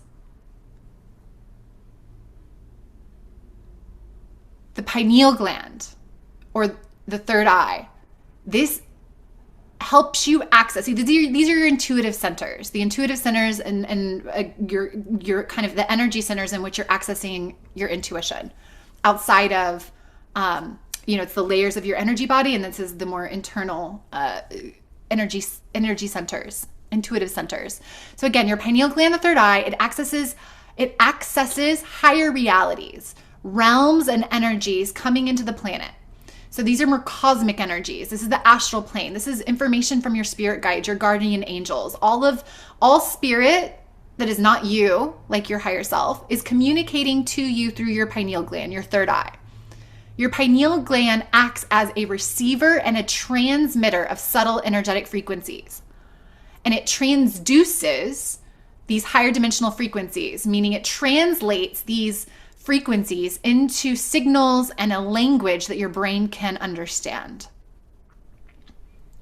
The heart is the seat of your soul. It is quite literally a portal to galactic gateways. It's a portal to pure love. It's a portal to God consciousness. It is, I believe, the most important energy center. And again, as I shared, love being the key, that animates all of our intuitive centers. It is how your heart is how your higher self communicates to you, how the infinite limitless part of you communicates to you. And then the gut, or the solar plexus, is the seat of your power. And this is a more a physical feeling form of intuition. And sometimes it's colored and filtered by our emotions. And so it is important to be connected to all of these intuitive centers. Each one has its own unique way of knowing, and each one has a balanced place within your consciousness. Coming back again to the body's energetic pathways. Chi, ki. Chi is the central underlying principle in Chinese tradition. So first we talked about the Indian Vedic, and now we're talking about Chinese traditions. Taoism, Chinese medicine, acupuncture, martial arts, Tai Chi, Qigong, all of them, Qi is foundational. Qigong, Tai Chi, it's even in the name. The Chinese Taoists, they mapped in fine detail the workings of the energy body, known as the meridians. And Qi flows through these energy pathways, these meridians, and it nourishes the body, all of the body. And there are 12 main meridians on each side of the body. So 12 on the left, 12 on the right. Again, this flow of masculine and feminine energy coming together through the central channel. So again, these traditions, the yogis, the Indian yogis, the Chinese Taoists, I mean, this stuff has been around since the earliest mention of chakras is found in the Vedas, which was around 1500 to 500 BCE, before Christ era. So that is, I mean, this is ancient information. But again, we only now have the science to understand what it all is. So energy is full of information. Energy is information in the form of light codes, symbols, geometries. And your energy field, your cells, your DNA, your neurons, your heart, your pineal gland, all of that acts as an antenna. And you are receiving this information from the world around you. And then your brain acts as a transducer, meaning it is decoding this information so that it can translate into a language stored in your brain. So your clairs, your extrasensory perception is the pathway of decoding this information. So consciousness and the quantum field. It's just important to share this because talking about how we create our reality, mind to matter. The mind consciousness creates reality, right? So your bioenergy field, meaning your light body, your aura, it is always communicating with and interacting with the bioenergy fields of everything in your environment. Plants, animals, people, places. And it's interacting with the quantum field. And the quantum field, it responds to the energy generated from your thoughts, your brain, and your emotions, your heart. Your thoughts are electric and your emotions are magnetic. So this is the electromagnetic energy that you are sending out into your biofield, out into the quantum field. So everything you think, everything you believe, do, say, and feel is being communicated. And it is instructing the quantum field. And you're always in communication with this field. So how you interact with this field is what determines the reality you create. That is Mind to Matter in a nutshell. And that's a great book, by the way. Dawson Church, full of scientific evidence. It is full of proof of how we create our reality through consciousness. So we are undergoing a global energy crisis. That is the best way to explain what's going on. Because you guys, you are the greatest bioorganic quantum computing technology that has ever been created. There is no greater bioorganic quantum computing technology than you, than your body, your energy field, your morphogenetic field, who you be. You have simply forgotten how to properly operate your own technology. And in today's very fast-paced, high-stress, survival, fear-based environment, the majority of the population is unable to hold an energetic charge, meaning they're unable to properly maintain their life force energy.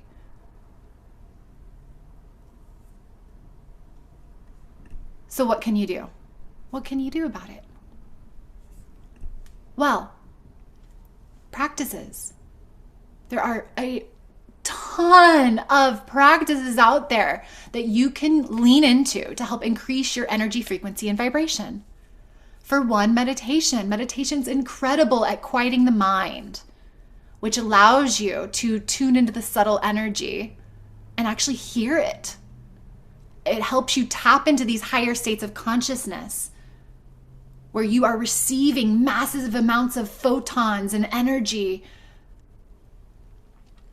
vibration, sound, binaural brainwave entrainment, solfeggio frequencies, sound baths, singing, toning, humming. All of that is utilizing vibration and sound to raise your energy, increase your vibration. It helps the energy flow better through your meridians, your nadis, your chakra system, your light body. Your emotions. So you can tap into expansive, heart-opening, life force energy by tuning into emotions like gratitude and joy and love.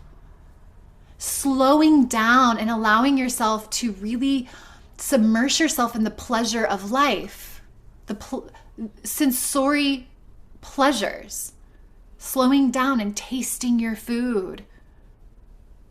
Slowing down and watching and hearing and feeling the wind on your cheek and the sun on your face when you're outside. And you can quite literally just invoke emotions like gratitude, joy, bliss, pleasure, just by doing something that feels good and lights you up, but simply by the intention of it. And another way is just practicing gratitude. When you practice gratitude, you feel good. I like to say that the universe or God has like a praise kink, which to me means like it loves to be appreciated. And what you appreciate is only amplified and magnified. So the more that you appreciate and say, thank you, God, thank you, universe. Oh my gosh, I'm so grateful. It's like, yes, give her more of that. Give him more of that. Yes, yes, yes, yes.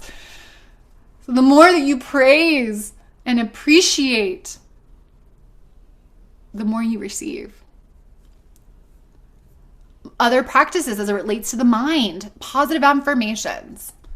You can repeat them out loud until you feel a shift in your energy field, until you feel a shift in your emotional state.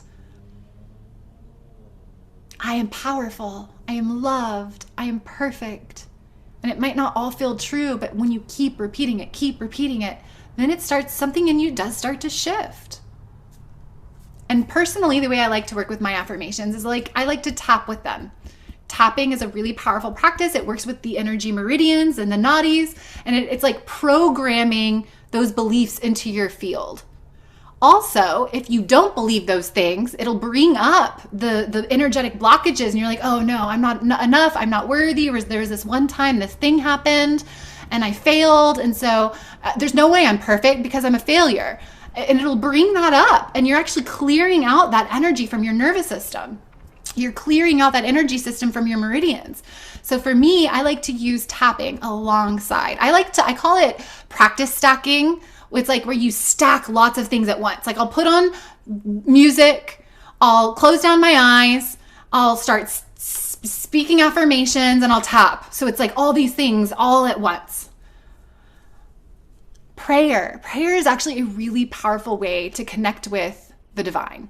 It's a powerful way to receive a bump of higher vibrational energy almost instantaneously. So it's this spiritual energetic support that you can receive from your angels, from your divine team in light and spirit.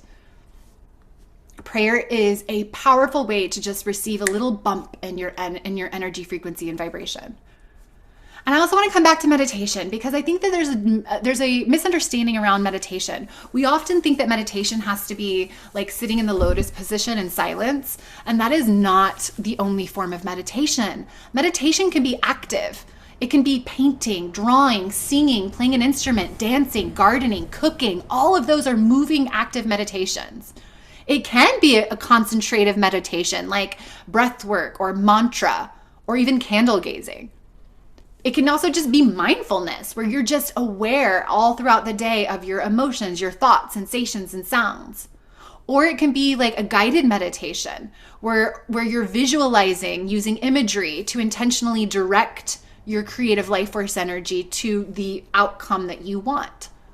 It can be any of these forms of meditation. All of them support and raising your energy frequency and vibration. Each of them has a different purpose. So other practices to increase your energy flow. Energy blockages in your body are a result of unresolved emotional issues. dense, heavy emotions are stored in your organs, they're stored in your light body, and they cause low energy flow throughout your body. And this is what creates physical illness. This is what creates chronic pain. The physical layer is the very last manifested layer. Thoughts, the mental body, the emotional body, that is what then manifests the physical body. So that is what's informing your physical reality. So if you're experiencing pain, disease, all of that can be resolved at an emotional, mental level. And honestly, I want to say emotional level because, and physical to some extent, because what we now know is that you can't heal through the mind alone. You can't. If that was possible, then everybody who's in therapy wouldn't have to be in therapy for 30 years, talking about the same things again and again to the same person. But what's happening now is that we realize that somatic therapies are what's important, meaning soma means body. So in and through the body, we have to feel the emotions. We have to feel the feelings. And then if we use the body, like tapping, I love tapping, it helps then move that stagnant energy. The emotions get to be felt, and you're actually moving that parasympathetic energy out of your nervous system so that you don't have to be in this fight, flight, freeze state, and you can feel safe. So your nervous system stores all of this unfelt emotion from your past, and we have to clear it out. So you want to clear those energy blockages, and we can do it through tapping. Tapping, again, is one of my favorite tools because you can use it in so many other ways. And like you can, again, stack it with inner child work. You can stack it with affirmations. You can stack it with lots of things. You can tap along with those things. Me and a friend of mine, her and I will sit on a call, and we'll be talking about like the challenging things going on in our life, and we'll tap together. Like, just because I'm like, oh my gosh, I'm so stressed right now. This thing happened and I'm really frustrated. And we'll just sit there and tap while we're talking to each other and venting. And then we feel so much better because we're actually getting to feel the things. What I love about tapping is that we tend to emotionally bypass, spiritually bypass, or we start to we're like, oh, well, everything happens for a reason, so that's okay. Well, it's like, no, if you're angry, let yourself feel the anger, because otherwise you're just pushing it down, and your anger is telling you something. It's speaking to you. It's biofeedback from your subconscious saying, hey, this part of me needs attention and love so it can fully heal and be resolved. So all of physical illness, chronic pain, is a result of energy not being able to flow properly through the body. So what can we do? How can we increase our energy flow? Tapping is a great way, but also breathing, using different types of breathing techniques to help move the energy through the body. We're going to do some techniques here today together when we get done in a moment. Sound, again, you can even listen to sound, like a sound bath, or putting on isochronic tones or binaural beats, or you can make your own sound. Sighing. Have you ever noticed how like you feel so much better simply by just taking a big deep breath and going, Why? Why do you feel better when you hum or tone or sound or sing? Because you are activating your diaphragm. You are activating your vagus nerve, which is signaling to your body, I am safe. I am safe. I am safe. And vibration, yes, you can listen to it externally, but when you make it yourself, it's like getting to the root. It's like your voice knows exactly what sound and tone you need to make to get that stuck energy unstuck. Another way to increase your energy flow is movement, walking, stretching, dancing, tai chi, qigong, working out. Also, swirls, making little spirals. We now know that for example, we aren't just circulating the sun. We are actually spiraling, we're moving. And so it actually creates spirals, like the energy of the chakras it's not really just a straight column. It's actually a spiraling energy that comes in. Chakra means wheel, because the energy isn't just a beam, it's actually a wheel, a spiraling of energy. So when we make spiraling movements, we're actually tapping into the natural energetic flow of all of creation. So this is ways in which we can open up the energy pathways. You can jump up and down. There's so many really cool somatic practices that I've learned, and like just jumping up and down, shaking, all of this helps you move the energy through the body, awaken the body. I also want to mention, by the way, there was a study that came out last year, and they were talking about depression, and they were measuring the efficacy of different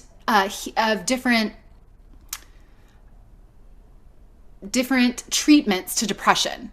SSRIs mixed with talk therapy, working out, meditation, yoga, Tai Chi, Qigong, all of the things. You want to know what the number one treatment, the most effective treatment for depression was? Dancing.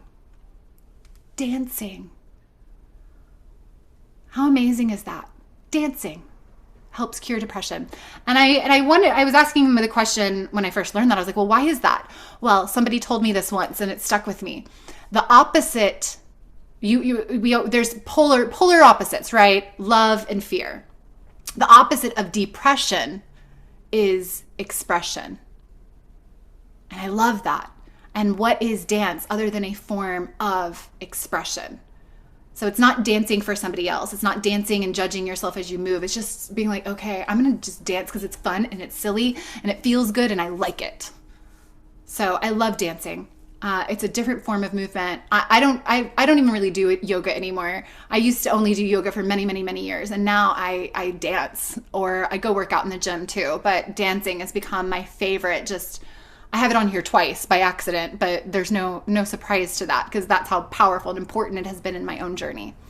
And then the other way to help increase energy flow is energy work. Energy work. This means directing energy to open the energetic pathways. And so you can use the power of your intention to direct energy. And let's talk more about that. So energy work is an active meditation. It is stirring up and bringing to the surface everything that is ready to be processed, integrated, and healed. It is a technique to expand consciousness. You can increase your ability to hold more life force energy and more light by doing energy work. So what does that look like?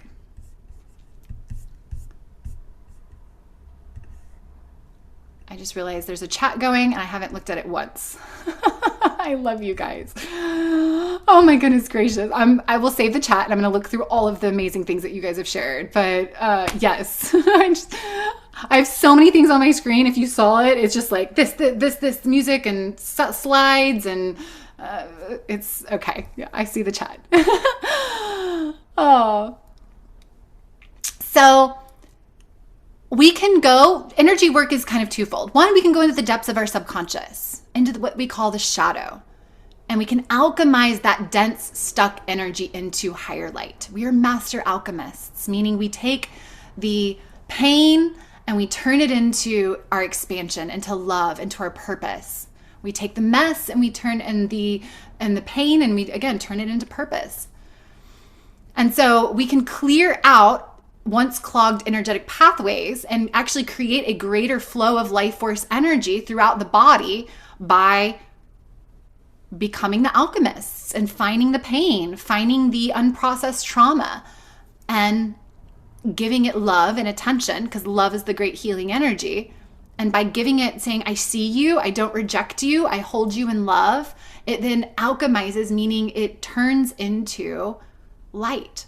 So we can take the dark, the shadow, and turn it into light simply by our love and awareness. We can actually also work directly with energy and light to generate and direct life force energy through our energetic pathways, which pushes out anything that is not aligned. And we'll do a version of that here today. And so like a river, over time, with these daily practices, the riverbed will widen and your capacity will increase. You'll be able to hold more light. You'll be able to channel more energy. And what is energy? It's information. So we're going to do some energy work here today. Let me go a few more things, and then we're going to move into more experiential. Thank you for being so patient and allowing yourself to really absorb all of this information. Again, it's just so important, I feel, to understand the mechanism behind how all of this works, because it allows your conscious mind. We're actually overcoming one of the biggest blocks to your intuition. One of the biggest blocks to your intuition is beliefs that you are not good enough, or I can't do that, or that's too hard. We're overcoming that block where we're giving your mind evidence and information around how this works, so that you can you can overcome, and you're like, oh, okay, now I know how it works, and so I believe that I'm capable of that because it's just science. We all can do it. So directing energy is how we do energy work. And where your attention goes, your attention or intention goes, your energy flows. Consciousness directs energy. And you can control the direction, the movement, and the flow of life force energy, also known as chi, through concentration, through your will, through intent, through visualization, which we did at the very beginning. We were visualizing, feeling, sensing this energy, this stream of light moving down our body. And as we did, we were clearing the path, allowing that channel, that thin river to open, to widen. We were connecting to heaven and earth. We were becoming these rainbow bridges of light so that we could receive information, light and information from the heavens, and then share it with the earth. And then in turn, bringing information, light from the earth, and sharing it with all of creation. So to become an energy master or an alchemist, it is a crucial skill. It's not it would be nice to learn how to do this. Like, you must remember how to direct, run, channel, and work with energy, work with light and sound, which is energy. And this is a very basic skill, but it is crucially important in your evolutionary healing journey. And so when you're first beginning energy work, it might take more energy and intention to move the energy and direct the energy and move the energy. But over time, this energy pathways become more established. You start to entrain your energy field, and it becomes easier and quicker. So we're going to talk about energy management, energy boundaries, because this is important. Your energy is everything. Energy is everything. So if you really want to master reality, if you want to master your life,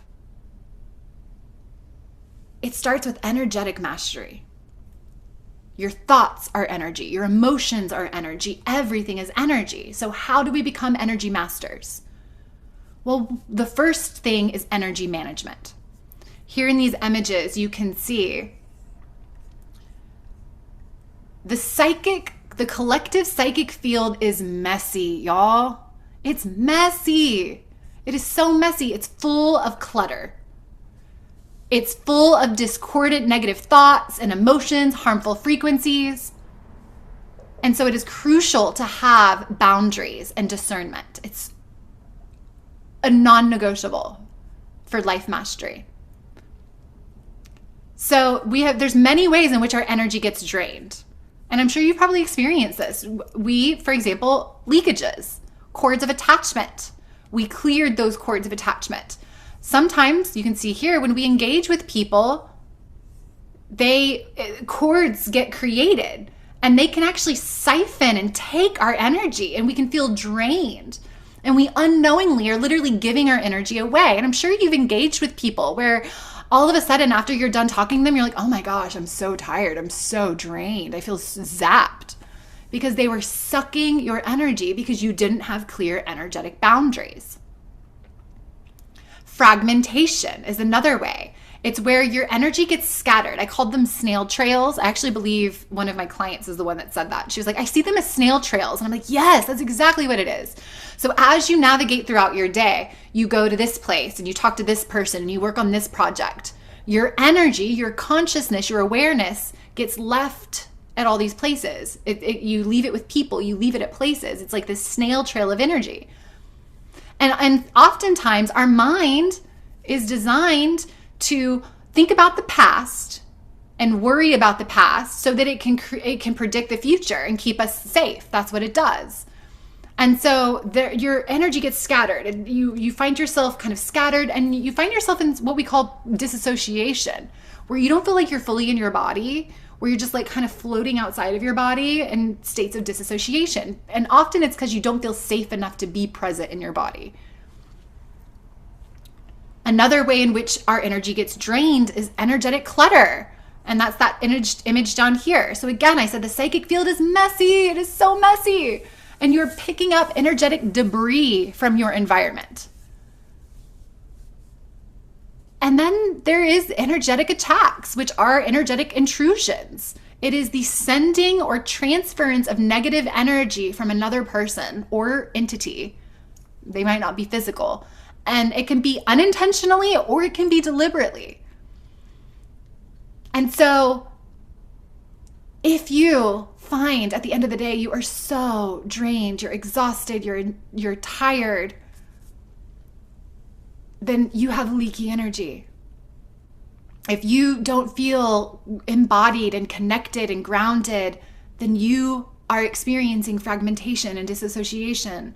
If you are thinking thoughts that are not your own, or feeling heavy emotions from, if you have family members, oftentimes our parents, they come from another generation and they have a lot of them can have really negative thinking. And you can't, we in a way we do choose our parents, but you can't get, you don't want to get rid of them out of your life. You still are going to engage with them. So how can you protect your energy so that you don't pick all of that up? So that it doesn't impact you negatively, so that it can stay. And so you can see here what we want. We don't want an energy field that looks like that. We want an energy with holes and cords of attachment and stuck gunk in there. What we want is a clear bubble of protection around us. And this bubble of protection allows us to have discernment. It's simply an energetic boundary. An energetic boundary. Yes, daily spiritual protection with the archangels. Well, that's exactly how we started, wasn't it? That's exactly how we started today. That's what I do. That's my favorite way to create energetic protection. And we already did that. Before every call, whether it be with one client or a whole group, I create sacred space. I create a container because I don't want entities to kind of float in and try to tamper with what we're doing here. I want us to be an energetic sovereignty, meaning we think our own thoughts, we feel our own emotions. So empaths, boundaries and discernment are crucial, darlings, crucial. Empaths carry emotions, thoughts, trauma, and energy that is not theirs. And so you guys are all incredibly empathetic, empaths, meaning you're very emotional beings. And so you must have strong boundaries before you channel, especially. So you can differentiate between what is yours and what is someone else's. It is so important to set clear and strong energetic boundaries, to release those cords of attachment and to return any energy that's not yours. That way you don't muddy your own channel and you can actually have clear communication with your own higher guidance.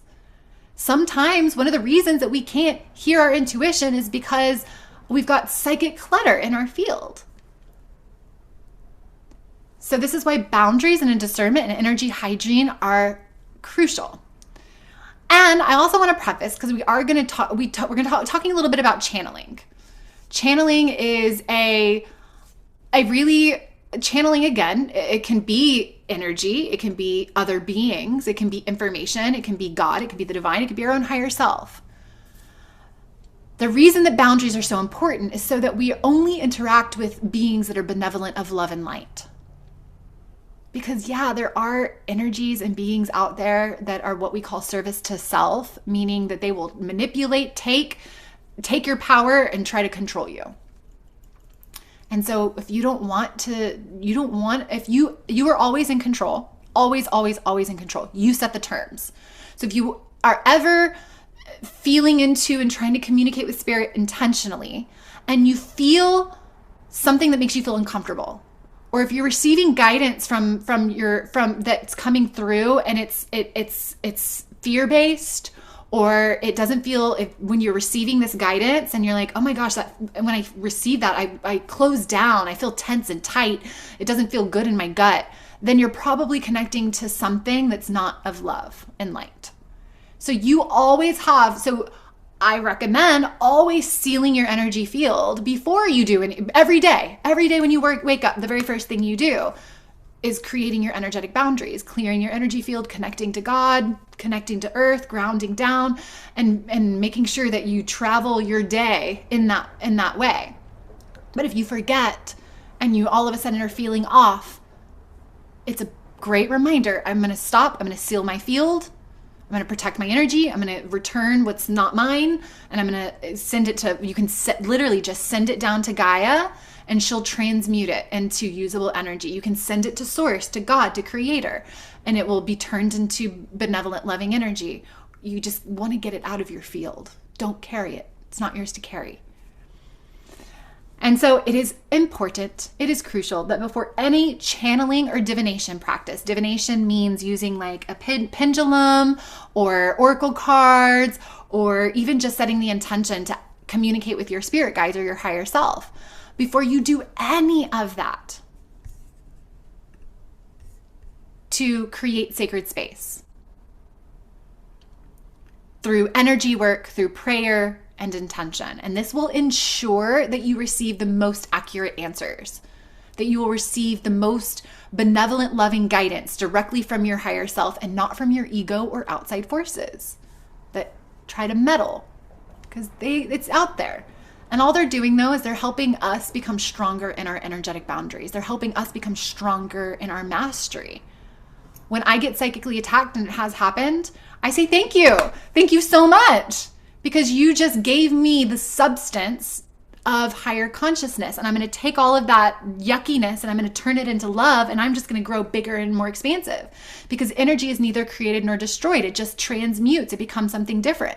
So when they give you that gunk, you get to turn it into something greater. But you don't have to get psychically attacked or ever have to experience that if you know how to do energetic hygiene.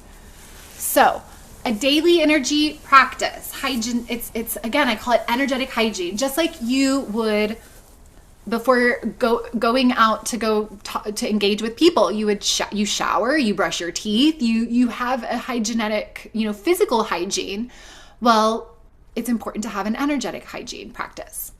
So this helps mitigate outside interference throughout your day, right? Like you don't want to just do it when you're about to channel. I do it in the morning, and then I also do it before client calls. I do it before things like this. I do it throughout the day. I call it micro alignment. It's like, okay, I know that my energy is going to shift throughout the day. So now I'm going to clear my energy again. Every time, and between every client, I clear my energy because I don't want to take any energy from that previous client into the next client session. So it's important not as just a one and done practice, but a practice that you do in the morning. So that way you've got clear energy, clear communication with spirit throughout your day. And you're not picking up all the psychic debris, but also you can do little smaller practices throughout the day to just help realign. So there's so many ways in which this can be done, but these to me, these are the most important steps. So the first step is gathering your energy. Because again, your energy gets scattered, fragmented all throughout the day. So you want to especially as you sleep at night. As you sleep at night, you're astral traveling to other dimensions, other planes. And so oftentimes when we wake up in the morning, we don't feel fully in our body because you're not. Your consciousness is part here, part there, part there, part. Especially if you have a partner, if you have a husband or a wife, your energy gets intermixed as you sleep, and you're not in energetic sovereignty. So the first thing you do is to gather and collect your energy and bring it into the now moment. And I always gather my energy in the heart. I always gather it in the heart, because this is the seat of the soul. This is the seat of your power. And it also helps you activate the purest loving frequency, which is the frequency of God. The next step is to ground and align. So you want to align your chakras. You can see in this image here, our chakras will get some will get bigger, some will get smaller, more closed down, some will go off to the side. And so you want to align them. And we can do that by directing energy, just like we did at the beginning. Directing energy in a stream and focusing on each energy center one at a time. There is a Dr. Joe Dispenza has a meditation called Blessing of the Energy Centers. That is what that is doing. It's opening up each energy center, each chakra, to allow energy to flow evenly throughout the body. So you want to align the chakras by directing energy through each one, and you want to ground your energy into the center of earth. You want to build this central column between heaven or the sun or creator, God, all the way to the center of the earth. You want to build this column of light. And this will, when we ground, it's really powerful because we feel more present in our body. It helps us not live disassociated. It helps us feel more safe, held, protected. And when we create this column of light, we're becoming conduits and channels of this higher ascension energies. We literally become this rainbow bridge of consciousness of ascension between heaven and earth. And so we are like, earth is ascending through us. We are like acupressure needles that travel around the planet. And so we want to build that column of light. They call it, it's across many esoteric spiritual traditions. They call it the Sushumna. They call it the central column. It's called the Antakarana. It goes by many names, but it is this column of light that literally connects the sun. You can just connect to the sun is the most easy practice. I go further than the sun. I go through the sun. All of the suns are portals. And I go through the sun to the Pleiades, to the Sirius, to Andromeda, all the way to the center of our universe, which is a black hole, which is essentially like traveling directly to God. So I go woof all the way there, and then to the center of the earth. Also in that, our heart actually is the greatest electromagnetic field for our body. The suns are portals. Yes, they are. They're really fun to travel through. If you do astral traveling, you can travel through the center of the sun wherever you want to go. It's really fun. So our heart is the greatest electromagnetic field of our body. And so you can see right here in this image, it's like a donut. They call it a toroidal field. And so I will actually use my breath to actually visualize this toroidal field growing and expanding. And that is my protective boundaries. And I'll push it out. If I need to, if somebody's too close to me, I'll push it out. If somebody's riding my butt while we're driving, I'll push out my field and they back off. So I'll use it. If I'm in a crowd and people are too close to me and pushing against me, I'll push out my field.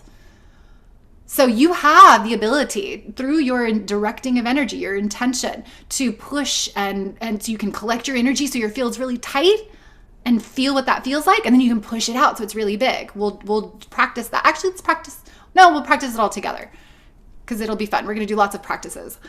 We'll practice that. And then you want to clear your energy field. Again, unwanted energies, negative cords of attachment from people that you engage with, people that are trying to take and siphon your energy. We all are, you can't avoid negative people in life. You just can't. So that's why we want to protect our energy. And then if we happen to engage with somebody who's very negative, then we want to make sure we clear our energy after that conversation, after that interaction. And I just clear my energy all throughout the day. I'm like, I'm feeling off right now. I'm going to go put my feet on the ground and I'm going to just clear my energy and I feel better immediately.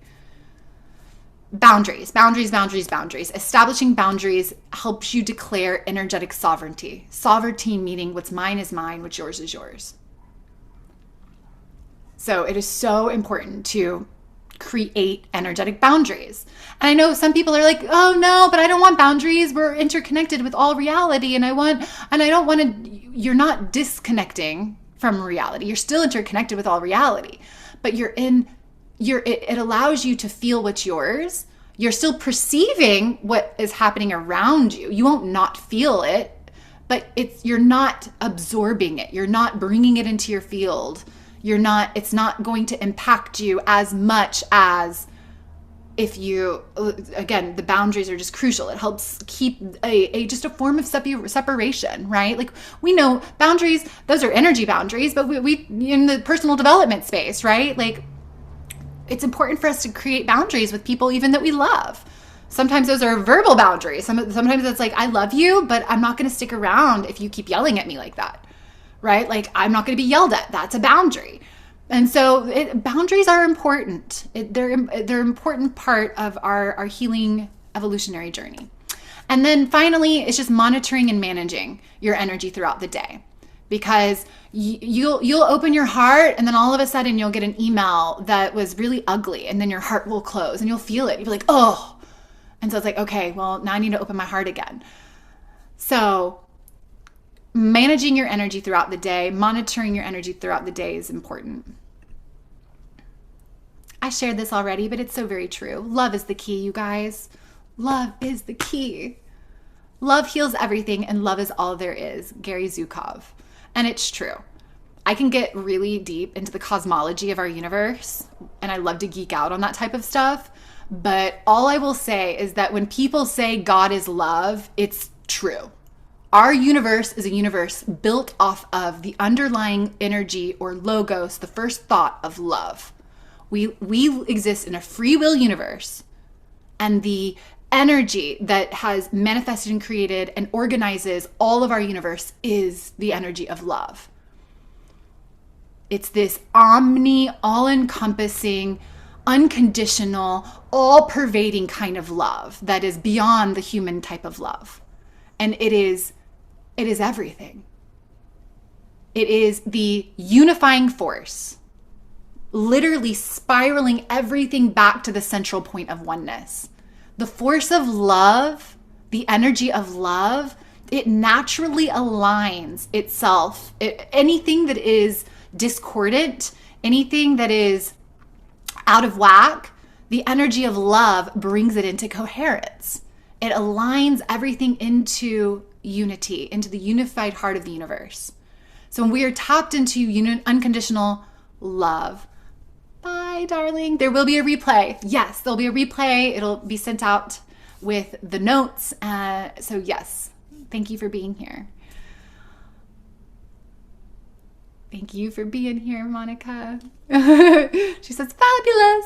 I'm so glad. Sometimes I wonder, because I can only see some of y'all on camera, and this can be a lot. It can be it's a lot of information. And so I'm glad to hear that you guys are with me still. So when we are tapped into love, it is the resonance of God. It's the resonance of source. And so when we are tapped into love, and I don't know if you guys know this, but the opposite of love is fear, because fear is everything that's not love. So when we are tapped into love, it allows a free-flowing exchange of energy. I'm so glad, Annie. It allows a free-flowing exchange of energy. And it is, in and of itself, the most potent healing frequency. There's so many studies that have been done around water, around plants, sending love and sending hate, or water, and you can see how when you send love to a plant, it grows, it prolifically, it's beautiful, it's vibrant. But when you send hateful energy to a plant or fear to a plant, it will wither and die, because the discordant, discoherent energy causes the DNA to break down. In fact, there is a study that was done. I don't have the exacts of the information right of the study now, but I can't remember the name. Oh, maybe it'll come to me. No, okay. There was a study that was done where they literally took DNA and they put it under a microscope, and they sent love. They sent love to it, and it started to. Oh, well, let's start the other way. They sent like hate to it, hate, ugliness, and the DNA literally unwound and started to deteriorate. Then they sent love to it, and it rebound and healed itself. Scientific evidence that love is healing. It's a healing energy. It brings what's discoherent, what's discombobulated, what's into coherence, into its truest expression. Because again, all reality is created from this underlying pervading energy of love, the original thought, the original logos of our universe. So disease is disharmony. And love renews and restores harmony by attuning every cell in the body, by attuning the DNA back to its natural perfect state. So at the deepest level, healing is really just a return to the source of our being. It's a return to who we really are. Oh, there's a study right here. Oh, how funny. Dr. Glenn Ryan. I'm over here trying to psychically receive the information that's on the slide. Dr. Glenn Ryan, he was the one. He took cells from a placenta. So he took cells from a placenta and he projected anger. So that was what it was. And the DNA unwound and the cells died. But then when love was shared and projected, the DNA rebound and it returned to wholeness. It healed itself. Isn't that amazing? How funny. Okay. Let's talk about blocks to your intuition. Let's talk about some of the things that block your intuition. Well, one, it's expectations. Expectations around what you think a psychic ability should look like or feel like, right? Like I thought that I was going to see a movie in my mind, and that's what being psychic was. And because I was so fixated on that expectation, I didn't realize that I was receiving visions and images, just not the way I thought I was. Beliefs. Our beliefs are another way in which we block ourselves from being able to access our full intuitive capabilities. Self-doubt. Beliefs like, oh, it's just my imagination. Or, oh, intuition's not real. Or, oh, I can't trust myself.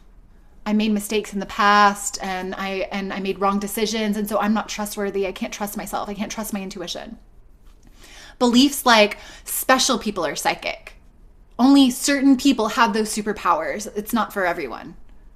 Or beliefs like it's unsafe, which is really rooted in fear. Like I might lose control, or I might encounter dark energies or forces or beings, and that's scary, and I don't want to do that. So all of these beliefs actually block our ability because all of these beliefs are rooted in fear. And so fear, which I shared with you, is the opposite of love. So fear literally so if everything exists on a spectrum or on, polarity, and here's love, here's fear, or here's, because y'all are the other way. So here's fear, here's love. Wait, whatever. If it's the opposite, I think I have it on mirrored, so I think it's mirrored here. Either way, you can't exist in both love and fear at the same time, right? You're either experiencing love or you're experiencing fear. And so fear, when you're experiencing fear, you're not connected to the universal life force of our planet. You're not connected to love, which is the energy of all creation. So if you're in fear, then you can't access the field of love, which is full of information. So if you are in fear, you are disconnected from truth, from information, from your psychic abilities. And this can come from trauma, perhaps both this life and other lifetimes. So perhaps when you were younger, you had a vision come through. I had that. I used to have this same vision that I kept getting when I was a kid of this bloody hand. And I got so scared that I turned my psychic abilities off for many years because I didn't want to see, because it was scary. I didn't want to see scary things. Many of us have had really painful lives where we were killed for our psychic abilities. We were killed because they thought claimed that we were witches. And when we experience something like that painful of an experience, we will say, well, I'm never going to be psychic again. I'm never going to access my intuition again. It's not safe. It's not safe for me because it'll just lead to more pain and death. So those lifetimes begin to bleed through. Those experiences, whether this life or other lives, actually create energetic blockages, which cause us to turn off our gifts because we were too afraid of using them, because they created destruction, they created pain before, so we're afraid of using them now. Religion. There's a lot of fear and shame around that religion. For me, I thought that all psychic and paranormal was evil. I thought that even, that I was going to encounter evil things if I did start to play in those spaces. And I got really afraid of the bad guys. Absolutely. Kevin says healing through past life traumas is a massive key for accessing our intuition and spiritual gifts. Absolutely. If I explained to you guys how many lifetimes you are living on this planet, your mind would blow. You'd be like, what? There are so many opportunities. There's probably 50 lives at least that you were killed because of your abilities to connect with spirit, because you were a divine being with mystical abilities. And so every single one of us, many of us were killed in the witch trials. That wasn't that long ago. So when we start to unpack the multidimensional layers of our soul architecture, and we start to heal those past life traumas through a myriad of different ways that we can do that, which is something that I do with my clients, and it's really fun, and it really is interesting too. Then we actually we remove those blocks to our spiritual gifts. Energy blocks, I mentioned the energy body, the light body, these meridians and chakras and these energy channels. Energy flowing, if energy is information, and information is how our intuition speaks to us, then, and how God speaks to us, then if you have energy blocks, whether especially in the third eye, the heart, and the crown, then you're not going to be able to, you're going to have energy, it's going to stop, and it's not going to flow freely, and you're not going to receive it and be able to actually hear what's being communicated to you. So this can be overcome with shadow work. All of this can be overcome with shadow work, and also energy work. Movement, breath, all of those ways that we discussed help that energy move freely. And then another block to your intuition is mental chatter. When the mind is filled with problems, obligations, objection, noise, all of those things, and you can't hear the subtle voice of your soul. You can't perceive through those inner senses, your clairs, the ways in which your higher self is communicating to you. Because what the mind does is it exists only in the local now moment. I mean, not now moment. It only exists locally. And it's constantly projecting. Your consciousness is constantly projecting. The mind is constantly going to the past to keep us safe and alive in the future. So it's constantly going to the past to the future, the past to the future. We think about things that happen. We ruminate about things that happen. We wish we did things differently. We think about things that are going to come, and we get anxious and we get fearful, and we're like, oh gosh, I have to prevent the inevitable bad things from happening. So our mind is constantly projecting back and forth, and it's rarely in the now moment. When we quiet our mind, we can access and be fully present with what's here right now. So yes, absolutely. Getting out of the default mode network. That's actually what this slide said before I changed it, because it was too many words on here. So Kevin, you are tuned in intuitively to what was on this slide. It was too much, and this is actually the condensed version, if y'all can believe this. So how can we quiet our mind? Well, many different ways. We can, one, move the energy in our body. If we start to, through meditation, breath, movement, humming, toning, all of those things, we can actually move that energy, and our mind starts to quiet. Another technique that I really like is brain dump. If your mind wants to think and it's like, but we got to get all this, we got to think about all these things, then brain dump. Pull out a piece of paper and just write all of the mental chatter and just get it out, especially first thing in the morning. When I try to tune in intuitively, my mind is like, oh my gosh, we got to do this. Don't forget about this. We got to and I'm like, oh my gosh, and if I can't stop it, I'll just write it all down. And then the mind is like, okay, good. Now we can relax. So brain dump on some paper really quick, and then your mind will quiet. So you want to get the mind quiet. Breath, prana, is directly connected to the mind. When we utilize the power of breath, we quiet the mind beautifully. Okay, let's see what else we got here. We're getting there. Ah, too far. Okay, let's go through some tips to increase your intuition. I know this is the type of stuff I know y'all really came for. Yes, the science is interesting, it's cool. Yes, the evidence is neat so we can appease the logical part of our being. But okay, now how do we increase our intuition? Because many of you probably know you're intuitive. You have access to your intuitive channels, but it's like, okay, what else can I do? So you can become the curious observer. Allow yourself to collect data. We all experience things intuitively, and sometimes they don't make sense, and that's okay. So just think of these experiences as like puzzle pieces, and the pieces will eventually come together and make sense in divine timing. So just collect data, gather information, and trust that it'll make sense when it's supposed to. Sometimes they just show us what we need to know in the moment, and we don't know the whole big picture. And that's okay. We have to just trust. Okay, I might not know the whole big picture or see the big picture, but I do have this piece and I can take action on this piece. Follow the energy. If you have a thought in your head, or you smell a smell, or a knot in your stomach, or you see a visual impression, all of this is communicating information. And so you don't need to immediately interpret it like, oh, what does that mean? What does that smell mean? Instead, just follow it and let it flow. Because once you try to start interpreting it, you then are in the mind, right? And you stop the flow of energy. So just notice, oh, okay, that's interesting. Okay, I've noticed I've got a tightness in my stomach. That's interesting. And I actually will verbalize it out loud like that. Oh, I just saw an image of a red wagon. Okay, that's interesting. Okay. Oh, okay. I just smelled tobacco. That's interesting.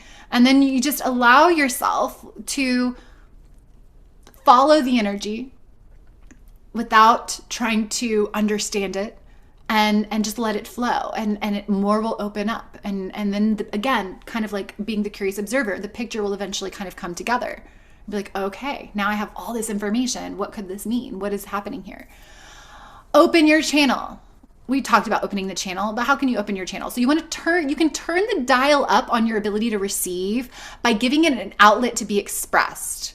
That way more will flow through. So if you are receiving like a download and you're like, well, I want to unpack this information. For me, my favorite is speaking. So I will start speaking out loud. I'll put it on a recorder and I'll just start recording, and I'll just start talking, and I'll see what comes through. And all of a sudden, like poetry will come through. Or all of a sudden, this thought that I've never thought before, or this profound insight that I've never thought before will come through. And I'm like, oh my gosh, okay. So give it an outlet, let it flow. Writing is another way. If you are somebody that prefers to write, start writing, automatic writing, just write what's coming to you, stream of consciousness. And as you start writing, it's like the river bed will start widening, and the channel will widen. And then all of a sudden, more information will come through.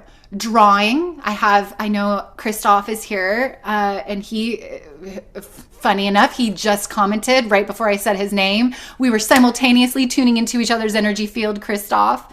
Drawing, Christoph's a beautiful drawer. He will just allow intuitively his hand to move as he starts to draw an energy that comes out on paper. Let me read what he said, since we were intuitively connected to each other. Christoph says, Raphael said that being in natural bodies of water increases downloads. Yes. I'm sure you'll notice, like if you're in the shower, all of a sudden you'll be like, oh, these intuitive hits come, right? Or when I'm in the bathtub, my intuition is flowing. Water is a conductor of energy, electricity, and it will help the energy flow. So moving, singing, any of these things, practice and just let it be fun. See what comes through. I was singing on my drive to Austin last weekend, and all of a sudden it turned into a channeling, and I was just speaking and singing, and it was so beautiful, and it was fun. And I had the music off on the radio, and for 2.5 hours, it was just me, myself, and whatever angels were in my field. And it was amazing. Another tip is to release attachment. If you want to receive accurate answers, you have to release attachment to the answer, right? Sometimes you're like, should I do this or this? And you're like, I really want to do this. I really want to do this. I really want to do this. And you can guide the answer to be that, but it might not be in your highest alignment. The other option might be better for you. So if you release attachment to the answer and instead recognize that your higher self can see the entire picture. Your higher self is non-local. It can see the future. It can see the outcome of your choices. And you trust your soul's guidance, even when you don't like the answer. And you trust it, even though you don't understand the answer. It's going to lead you to the highest timeline, the highest path.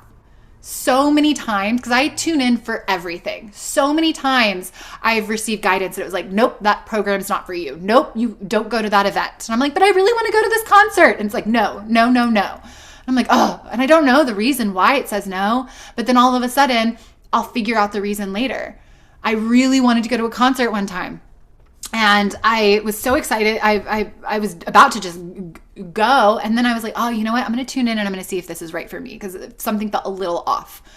And I tuned in and I checked in, and the answer was a clear no. No, do not go. I was like, oh, okay. I was all dressed and ready and everything. And I messaged my friend. I was like, I'm so sorry. My guidance is telling me not to go. Come to find out, multiple reasons. Come to find out, the concert, I wouldn't have gotten home till about 4 a.m. That's what time they all got home. And that's way too late for me. And I had another event that I wanted to go to the next day, and I would have missed that event. But because I didn't go to the concert, I went to that event, and that was exactly what I needed. I received a beautiful interaction with multiple people. I received inspiration for some things, and I had some questions about things, and it was exactly what I needed. But if I had gone to that concert, I wouldn't have gone to that other event, and I wouldn't have gotten to have that experience. So I didn't know in the moment why I was being told no, but I trusted that answer, even though it wasn't what I liked and wanted at the moment. And the more that you trust and the more that you act on your intuition, the more guidance you'll get.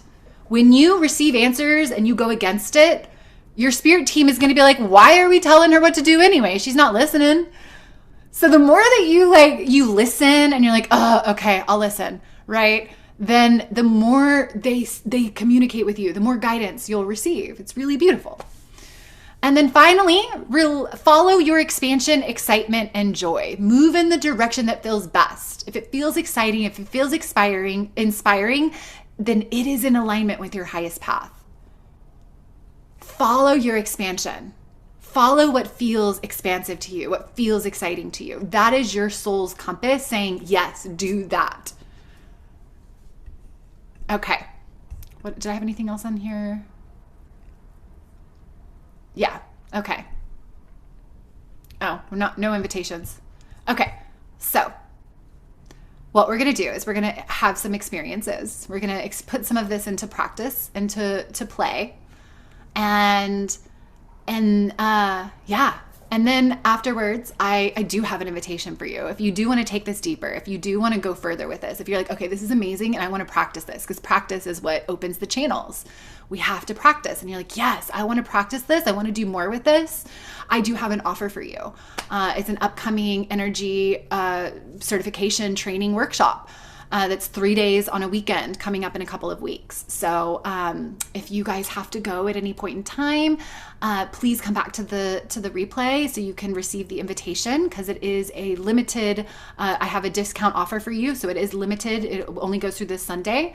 But I'll get to that in the event that you guys want to hear that. I do that at the end. So if you feel like, okay, I'm complete, I'm not interested, then you can go on and with the remainder of your day. But if you are somebody that's like, okay, tell me more, I really like what she's been talking about, I like all the information, I like the way she teaches, I like the way she guides, I like her energy, then I'll share that invitation with you at the end. So for now, I'm going to stop share so I can come back to this screen. I'm so glad that you guys are enjoying this. Like, I know that these are my people when when y'all are like, yes, information, this is good. I love this.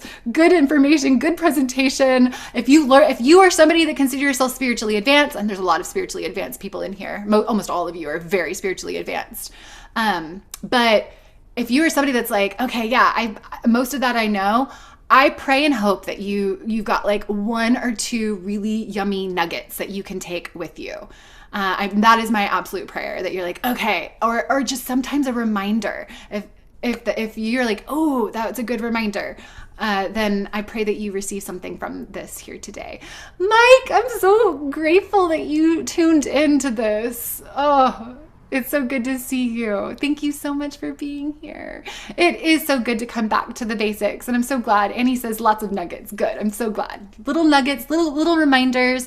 All of it is really beautiful. Okay, let's experience some of this now, because let's just talk about it. We got to be about it. I'm going to get some water. I encourage you to do the same.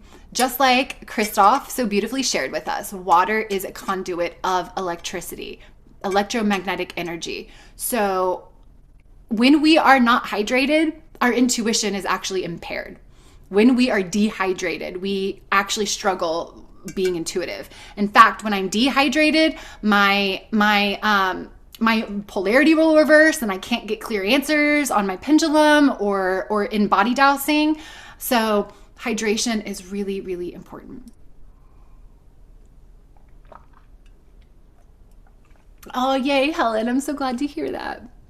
She said this was perfect timing. This presentation was perfect timing. Oh, Annie, enjoy. I hope it's your birthday dinner. If it is, happy birthday, darling. If it's not, happy day to you. And I hope that you pour so much love and appreciation and adoration into whoever's birthday it is. If it's yours, oh my goodness, what a gift to have you here with us today.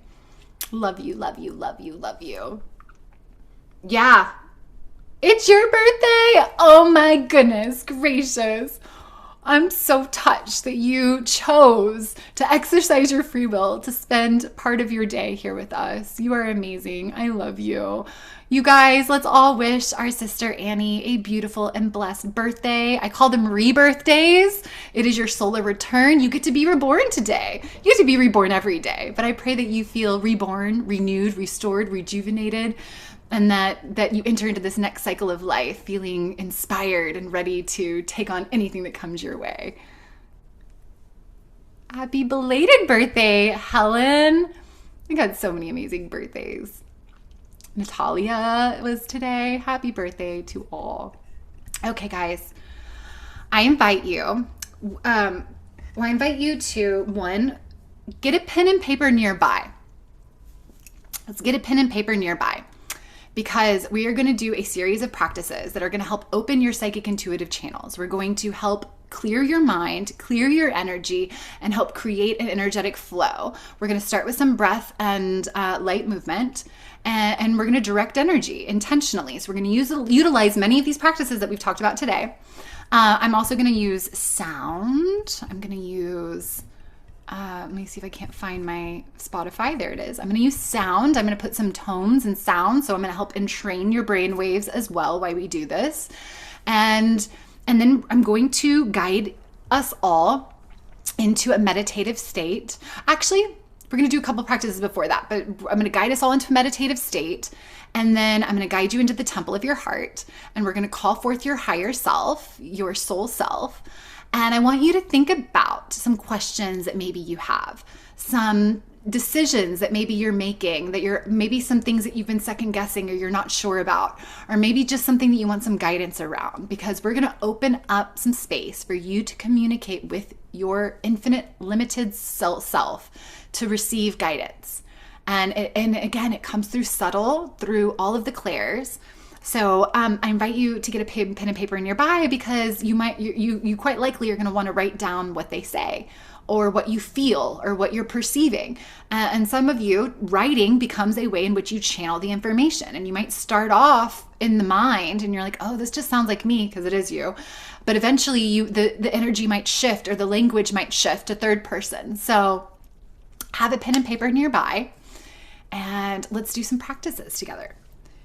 So, yeah, we're going to start. Oh, I'm going to put on some music in the background just because music helps, again, just entrain the energy that we're swimming in within. I liked these one that we were listening to early. Let's do that one again. I'm going to share my music because I think it's, yeah, computer audio. Perfect.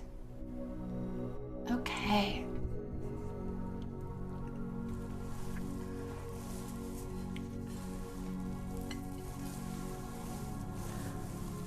Oh, it's so quiet. I mean, it's so like, it's beautiful, but let's put on something else. Okay. We'll use that one later. All right. I invite you to close down your eyes for a moment and take some deep breaths into your heart, presencing yourself into your heart space.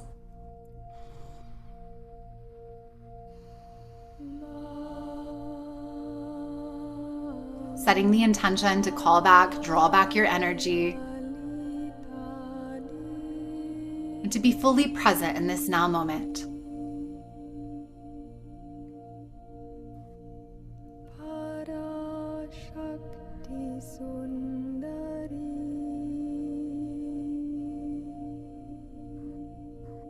We're going to do a couple of movements to help just loosen our body because we've all been sitting a while, and we're going to pair it with breath.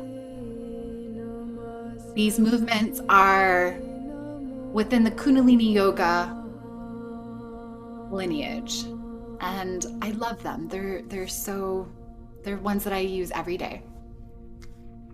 So if you want to open your eyes just so you can see what it is that we're doing.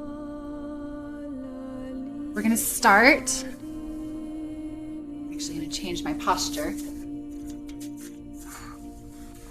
We're going to start with some gentle cat-cows. And again, we're coupling breath with the movement. We're stacking these practices. So if you're sitting in a chair, you can do all of these. So put your hands on your knees or on your legs. And I want you to breathe in as you come forward and out as you curl your back. So we're just going to do seated cat-cows, breathing in as we move forward and out. And we're just going to start loosening the spine. Start clearing that central column.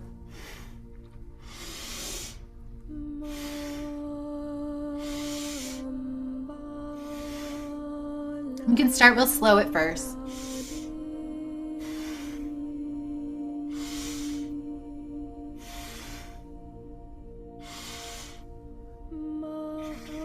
Now we're going to speed it up a little bit.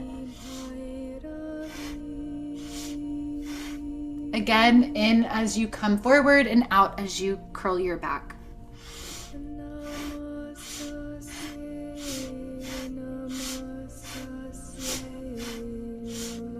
Loosening the spine.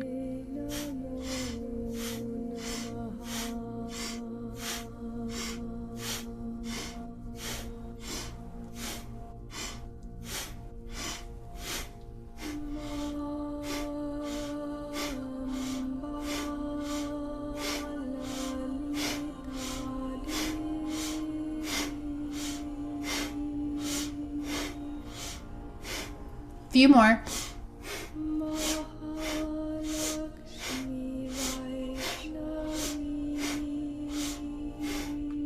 Big, deep inhale, and we're going to do a breath hold. Big inhalation, holding it, bringing your spine straight, locking your root, your perineum, and bring your awareness to your third eye, holding your breath while you're bringing your attention to your third eye center. And just holding it. Holding. Floating in this 0 point ethereal space. Focusing on your third eye center. Where your attention goes, energy flows. We are setting the intention to open the third eye. While locking your lower abdomen. And we're going to exhale in 3, 2, and 1.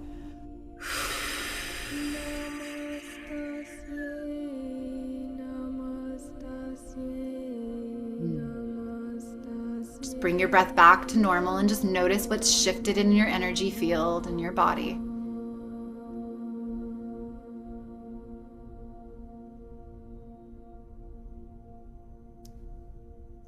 We're going to bring the energy and the stretch and the movement up higher. I invite you to now take your hands and to place them on your shoulders as such. And we are going to twist the upper body. And we're going to breathe in as we twist to the left and out as we twist to the right. And then just find yourself a beautiful rhythm of inhale to the left, exhale to the right.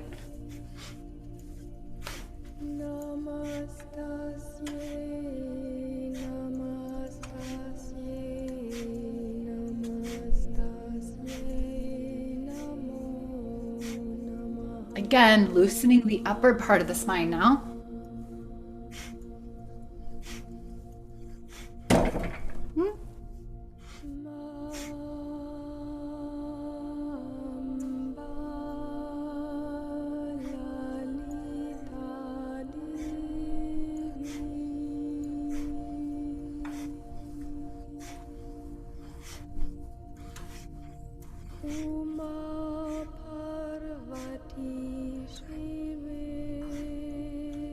And bringing it to the center, breathing all the way up. Again, locking the belly, the lower abdomen, and bringing your attention to the third eye. You can drop your hands if that feels good, and just hold your breath with your attention at the third eye.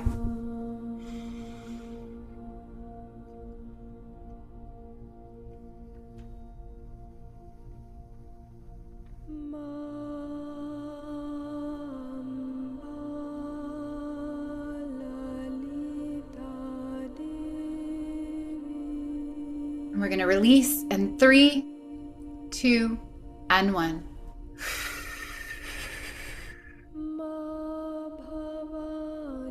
And again, with your eyes closed, just noticing any differences, any shifts in your energy field, just allowing all of that energy that's been generated through the breath and movement to evenly be distributed throughout the body.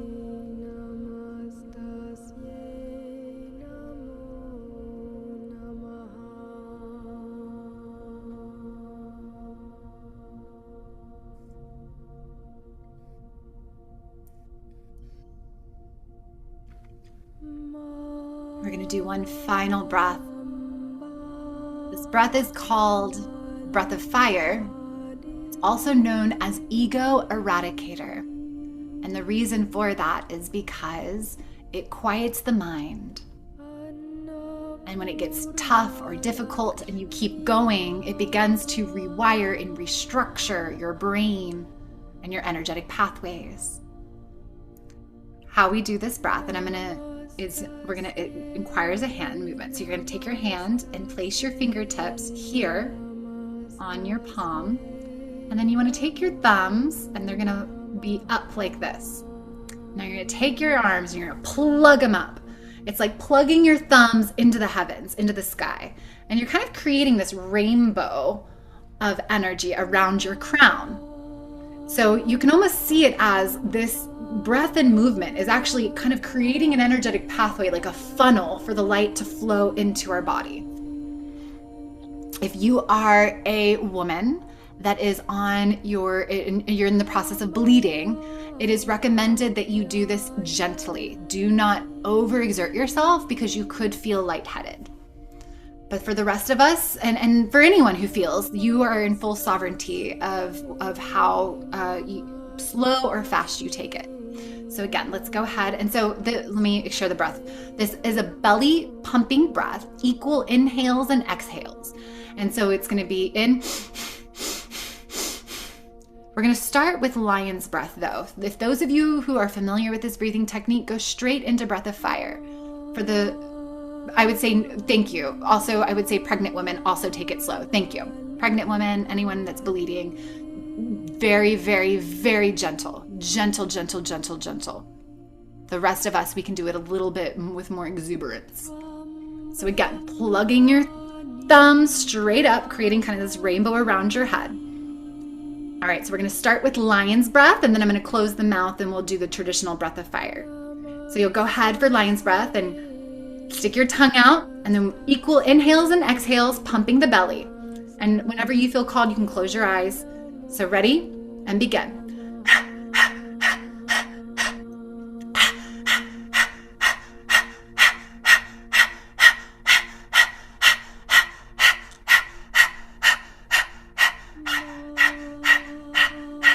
Now you can close the mouth and do it in and out of the nose.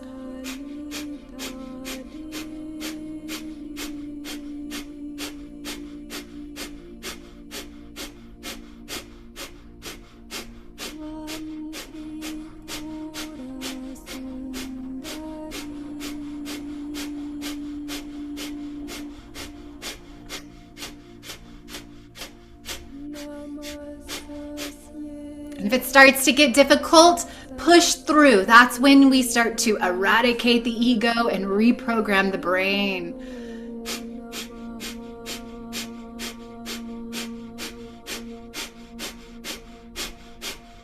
We're building energy. We're building life force energy. We're clearing any stagnant energy throughout the light body. Keep on going. You've got it.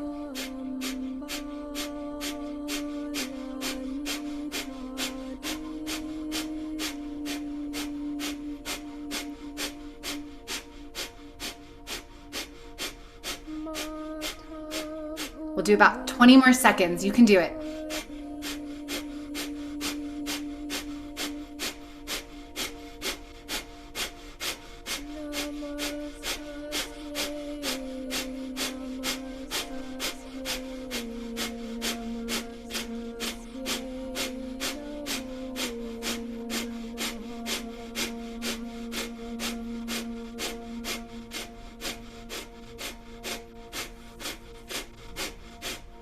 And 3, 2, and 1. Breathing all the way in for a breath hold, all the way in.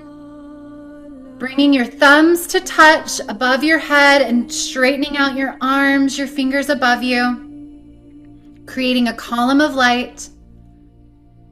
Again, bringing your attention to your third eye and locking your lower muscles. And if you want, you can kind of do a pumping movement of your root lock, which will help bring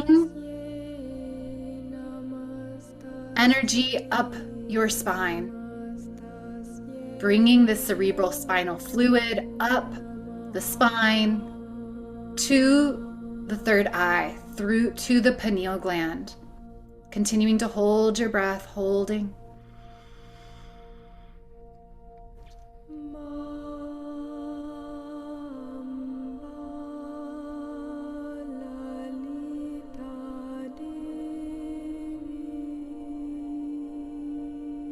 And then exhaling in 3, 2, and 1. And now slowly, very slowly, with your palms turned down, sweep your hands down and through your energy field. And as you do, notice, feel the energy in your field, the magnetism.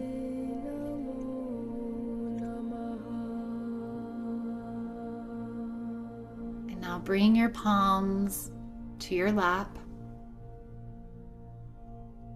We're generating electromagnetic energy. We're opening up the light body, the energy pathways, the meridians for this energy, this light to flow through you.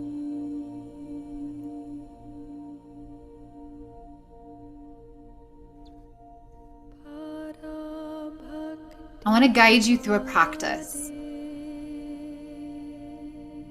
This is one of my favorite practices to guide my clients through, because it's learning your inner yes and your inner no. There are external divination devices that you can use, like a pendulum or dowsing rods, but you are the pendulum. You don't need those external tools. You just need to know what your yes and no feels like. So just sitting there with your palms up and your eyes closed and your spine straight. setting the intention to come into a state of neutrality. And all you have to do is intend that. Intend neutrality. And now, I'm going to say a word, and I want you to notice what shifts inside of your body. Notice the sensations. Contraction, expansion, hot, cold, tingly, those are sensations. Notice the sensations in your body when I say this word. Yes. Yes. Yes, yes, yes, yes, yes, yes. Heaven, yes. Full body, yes. Soul fill, yes, yes, yes, yes. And I want you to notice what shifted for you and where it shifted. What did it feel like when you started to feel this yes in your body? What does it feel like?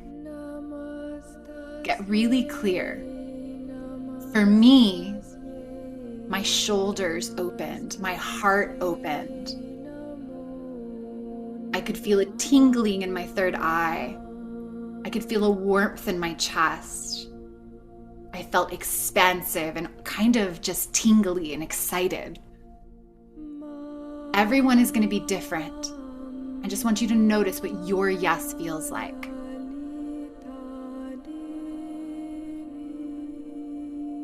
And now I invite you to clear your energy, bringing you back to neutrality.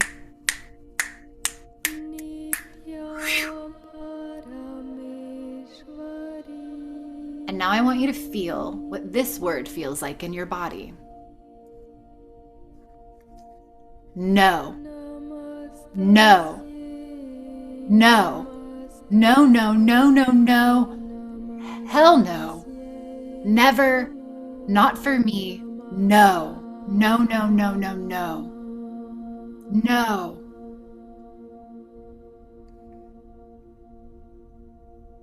What shifted for you? What did that feel like for you? Everyone's going to be different. Did you notice a difference? For me, I felt a contraction. Literally, my shoulders wanted to curl in. I felt a pain in my solar plexus.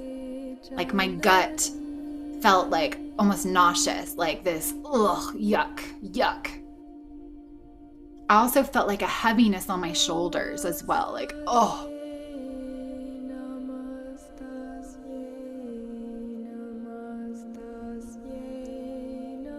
Setting the intention to clear your energy field once more.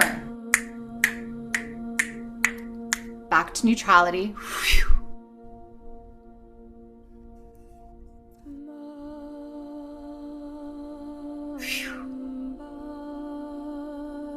I want you to say out loud, and this is obviously going to be wrong for you, but I want you to say out loud, you guys say, my name is Lacey. Say, my name is Lacey. And what does that feel like in your body? When you say your name is a different name that's not true, not who you are, what does that feel like? For me, I'm going to say my name is Greg. My name is Greg. You can use Greg too. Whatever name you want to use. My name is Greg. What does that feel like inside of your body? Does it feel similar to the word no? For me, I feel a heaviness, I feel contraction, and I feel like a guttural, like nauseous, like bleh, which is congruent to the no that I felt. Okay, clearing your energy once more, coming back to neutral. Now I want you to use your actual name. Out loud, say, my name is your name.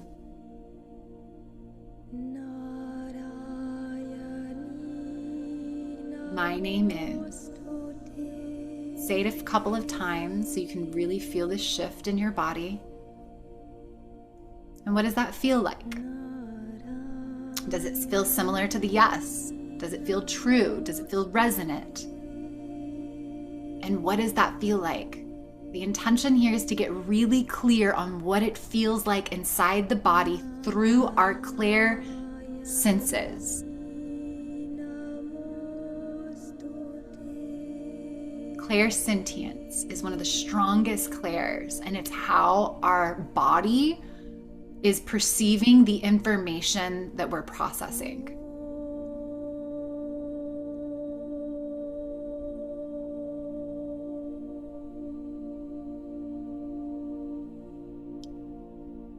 Everyone here should have a fairly good idea of what a yes and a no feels like inside of your body now.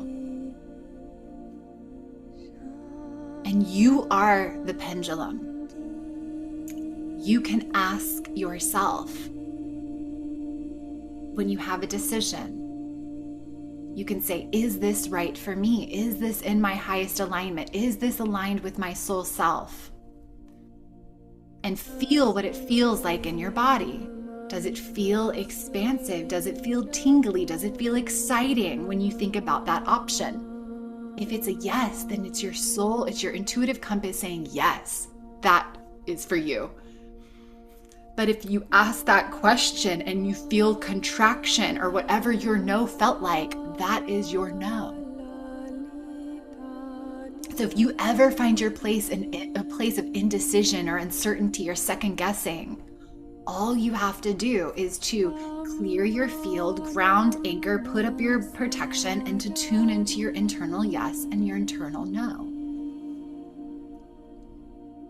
I use this practice every day.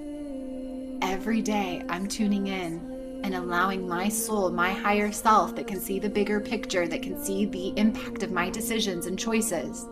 Every day I'm asking, is this meant for me? Is this decision or this decision?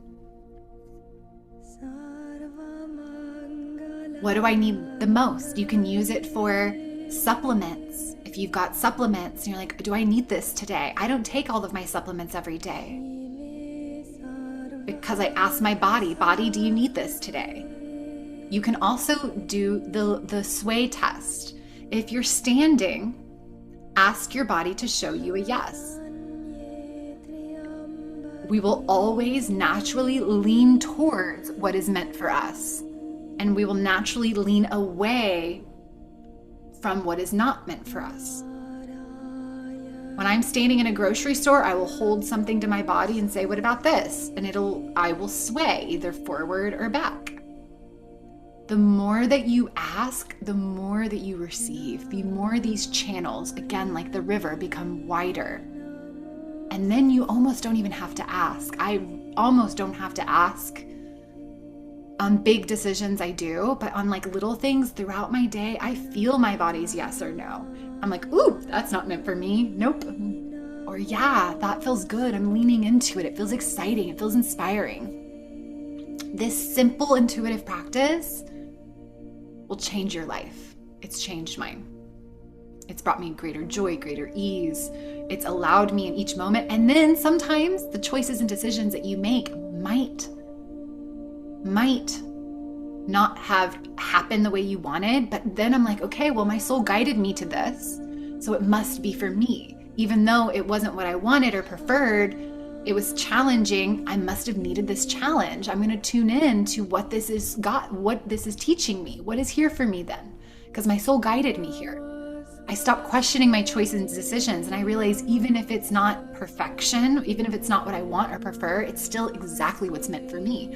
It's still aligned with my highest timeline, because I know that there's great value in growing through challenging experiences. I'm not adverse to challenging experiences. I welcome them because I know I can grow through them.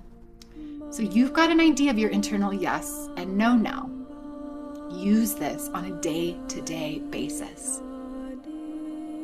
And again, the more that you do it, the more clear that response in your body will be, and you won't even have to tune in and ask. And it's great yes or no questions. We're going to go deeper into our intuition and receive beyond just the yes and no. But that is the most powerful tool that you can put in your play box. Or I like toolbox, playbox.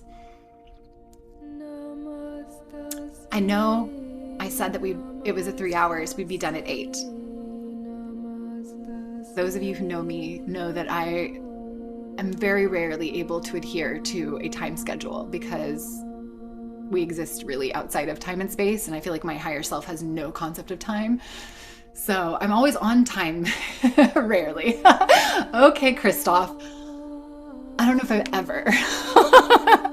Maybe never, but I don't want to claim that. So Christoph knows. Amy, if she's still here, she knows. Yeah. It's hard. It's a challenge. I promise to get better sometime.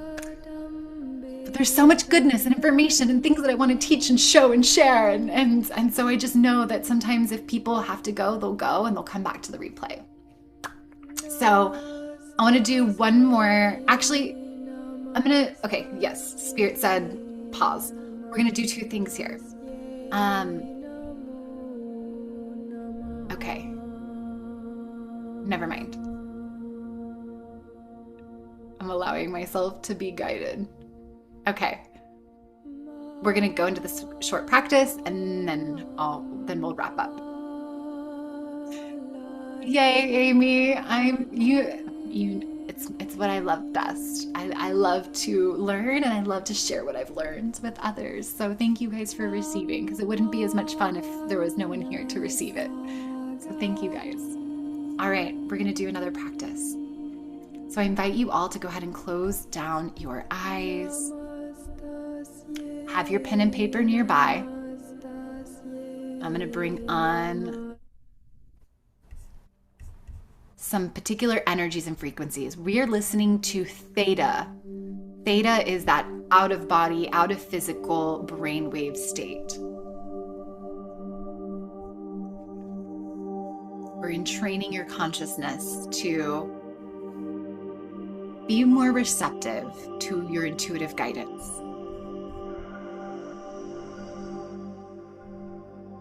Closing down your eyes, bringing yourself into your internal landscape. I invite you all to bring your awareness to your heart. Within the center, the very, very center of your heart is a temple. This temple exists outside of time and outside of space, meaning it is a quantum temple where all possibilities exist. Through the power of your intention, I want you to place yourself inside of this temple now.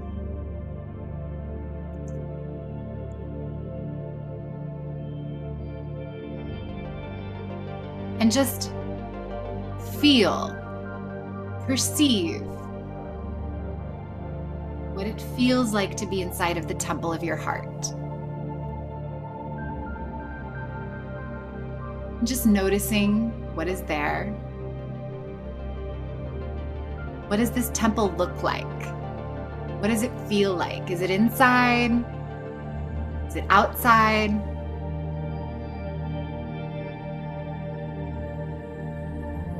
What does the landscape look like? What is the temple made out of? Is it gold? Is it marble? What do you feel when you're in this temple? Do you feel held? Do you feel safe? Do you feel protected? Do you feel excited? Curious? Do you feel limitless, like you can do anything you want to do? Be anybody you want to be?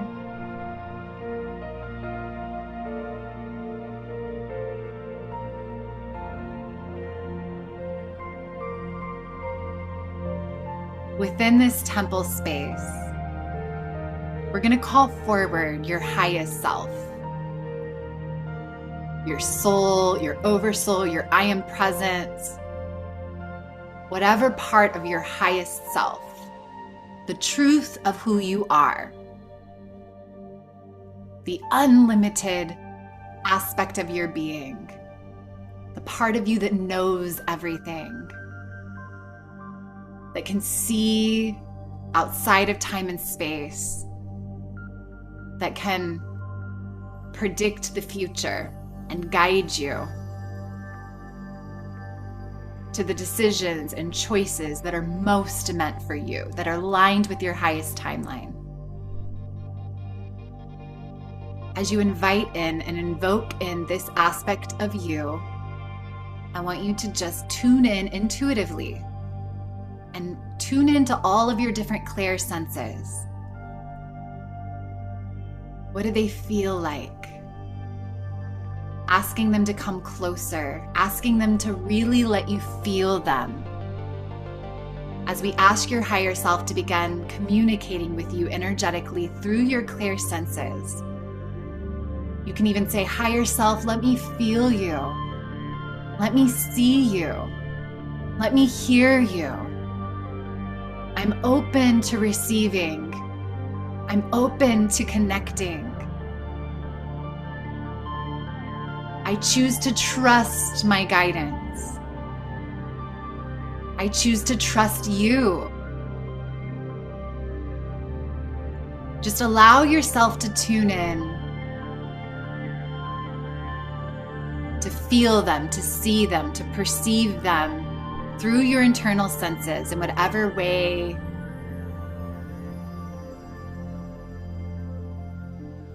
and just follow the threads of whichever one is stronger and see if you can't switch from internal clair sense to internal clair sense.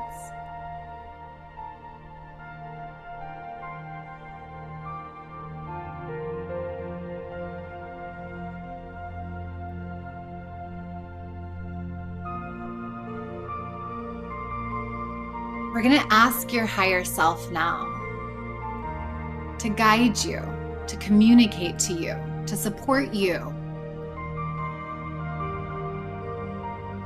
And I want you to think about a decision or a question that you have right now.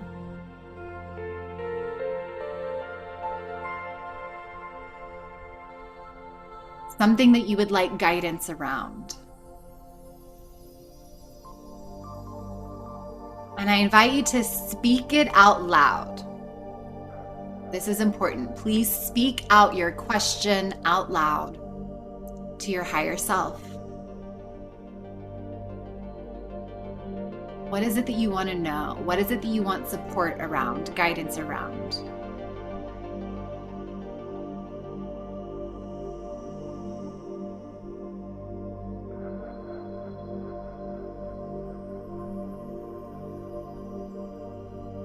And you may feel inclined to write it down on your paper.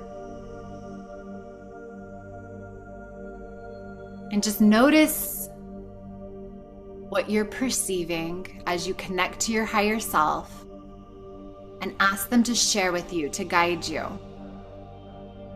And you know what your strongest clairs are. Perhaps that's claircognizance and you just know what the answer is. Perhaps you are able to hear. Perhaps you're able to see and they're showing you pictures or images. Perhaps it's a feeling that you have.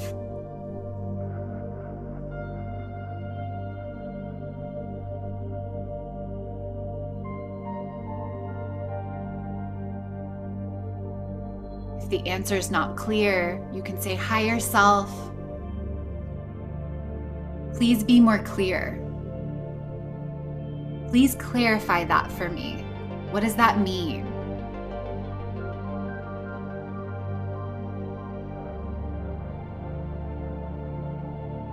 And if you're receiving intuitive guidance, I invite you to, and you want to write it down, you can write it down. Gently open your eyes, staying in this meditative state. You can then allow yourself to write. If you're somebody that wants to open the channel, you can speak. You can write, and that will start to allow that channel to flow. If you're not getting real clear energy or answers, then allow yourself to just start writing. Gently open your eyes and begin to write what's coming to you. whatever that is. Allow them to speak to you, to communicate to you.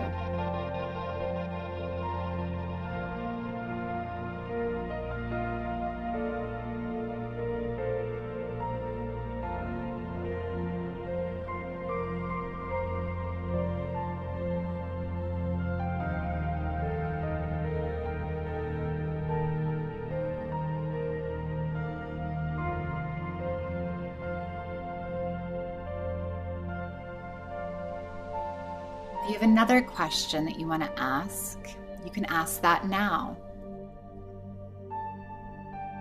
You can either ask out loud or you can write it.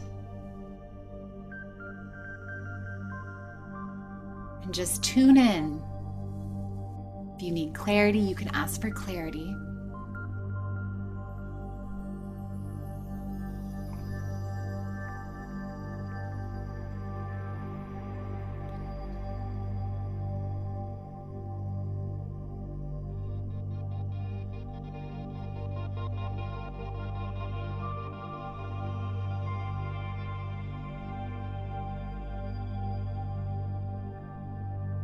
And again, just allowing yourself to follow the energy. Not trying to overanalyze it, just following the flow. Gently shifting from different clairs to different clairs. What are you feeling? What are you sensing? Where are you sensing it? What does it feel like? What are you seeing? Do you hear anything? Do you feel like you know anything? Do you taste anything or smell anything?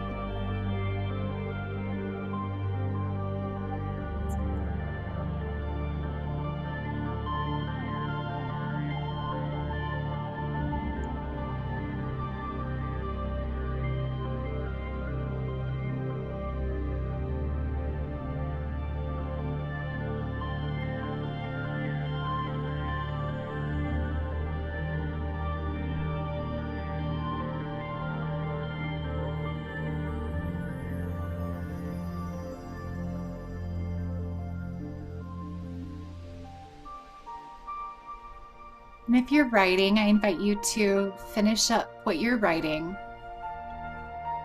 Whenever you're done with the thought or sentence, to gently close down your eyes, bringing yourself back into the temple of your heart. Standing right in front of your higher self.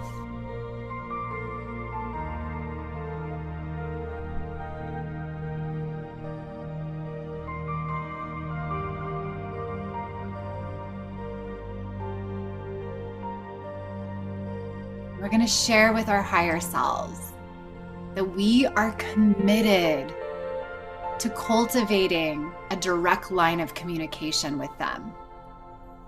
We are committed. You are committed. I am committed to building and to cultivating our intuition. I'm ready to listen. I'm ready to be guided. I'm ready to open up my clear channels.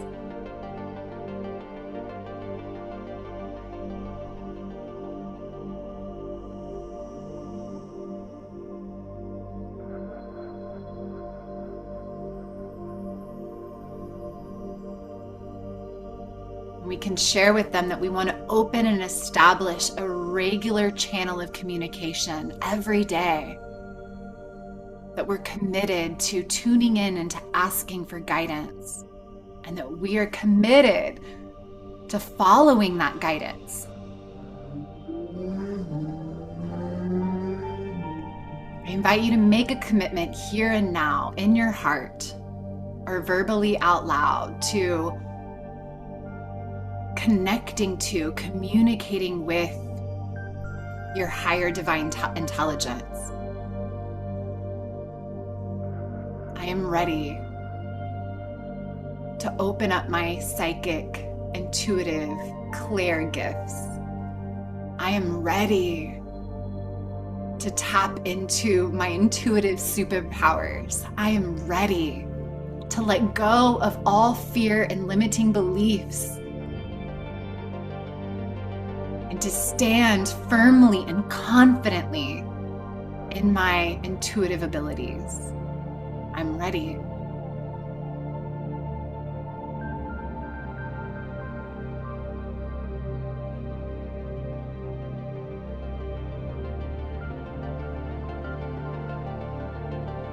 And I invite you to feel, sense, see, imagine that there is a fire pit in the middle of your temple, right next to you.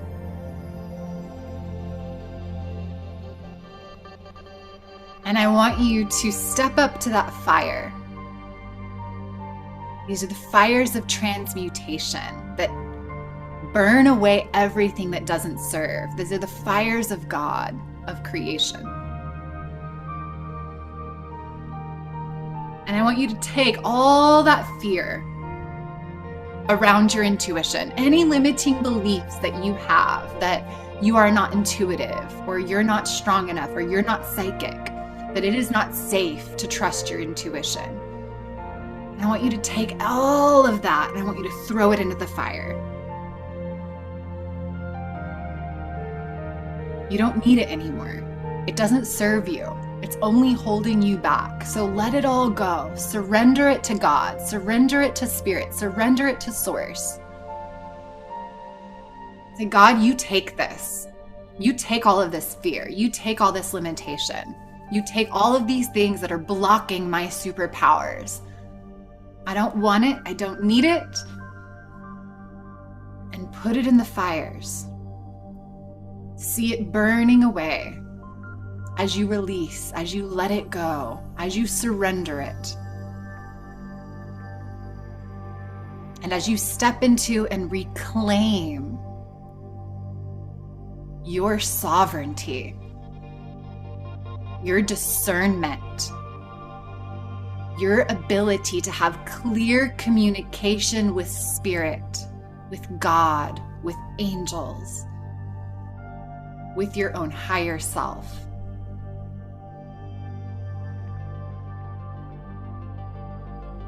See it all as it burns away.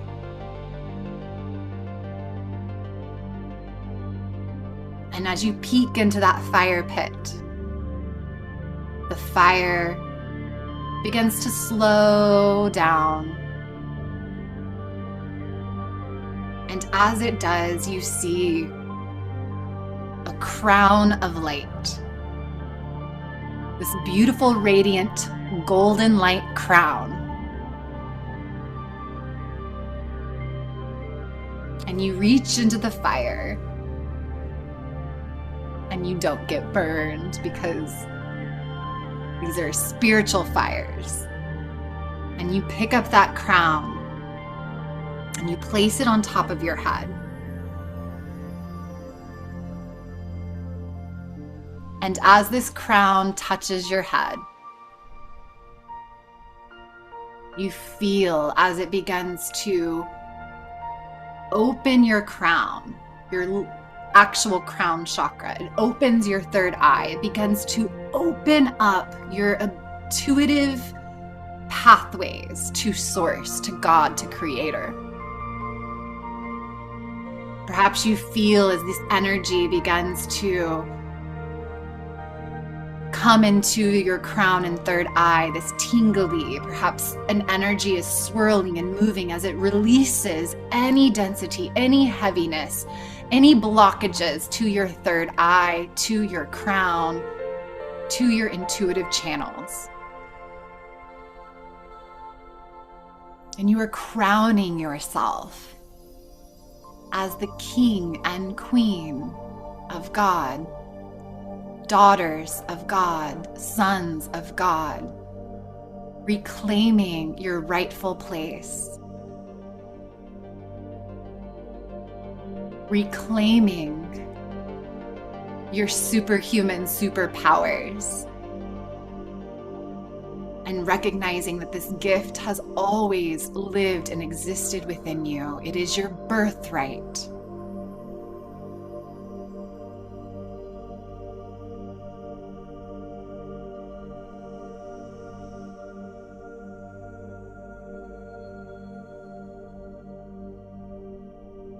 Allowing this crown to activate within you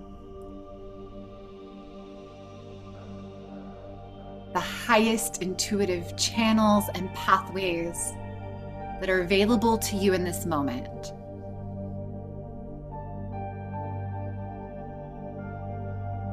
Awakening your telepathy, awakening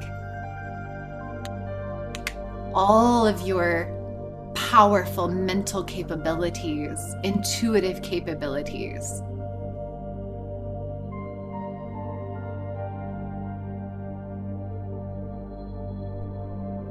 And looking back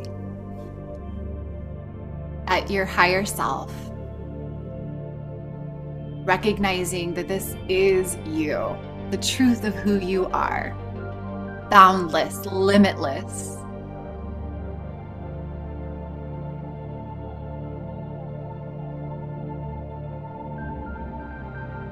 Thanking them for the connection, for the guidance, for anything that you've received from them here today.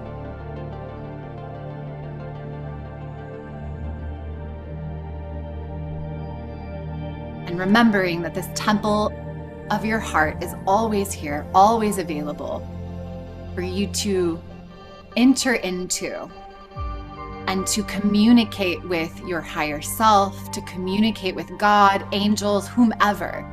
Because within this temple, you are safe. This is your safe energetic boundary. Only benevolent beings of love and light may come into the temple of your heart.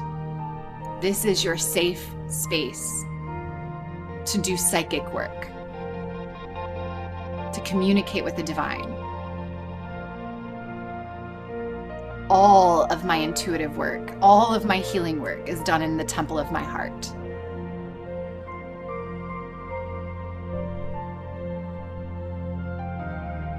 And now you have access to your own heart temple.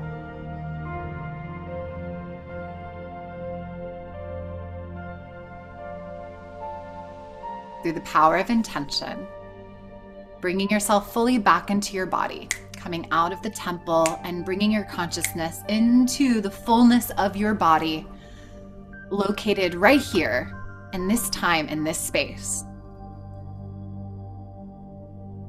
Taking 3 big deep breaths in as we anchor into the present moment. Big deep inhale, exhale, 2 more. 1 more.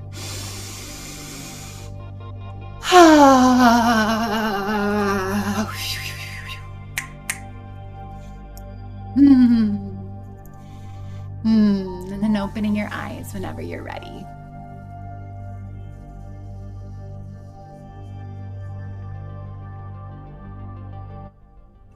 How was that, darlings?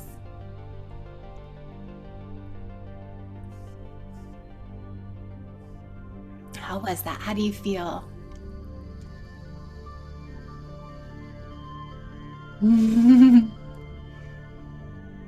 I like it. Becca has these little amazing. That temple of your heart is where you can go back intentionally and deliberately to connect with your higher self, to connect with God, to connect with your guides, your spirit guides. When I want to receive guidance, that's where I go. I create sacred space first, energy boundaries. I bring in not angels or put a sphere around me, and then I go into my heart. And you can ask questions. And then you can allow yourself to channel, to write, to sing, to receive guidance. And now you have an idea, and I invite you to practice the yes or no so you can keep feeling what that feels like. And the more that you practice that yes and no in your body, the stronger the sensations will become. The more very clear you're like, oh my gosh, my yes feels like this, this, this, this. My no feels like this, this, this, this. So practice that yes and no. Practice feeling like whatever it feels like in your body. And as any fears or limiting beliefs around your intuition come up, go back into your heart and throw them into the fire. Go back into the heart and throw them into the fire. Let it all go. Claudia says, a beautiful and intense guided meditation. I like that. Intense in the best way possible, I pray. Josanne says, thank you for the beautiful gift. Aww. We're a collection of angels, earth angels here. Thank you guys for allowing me to guide you through this experience and to impart all of this information onto you. It is my prayer. Like, I just know how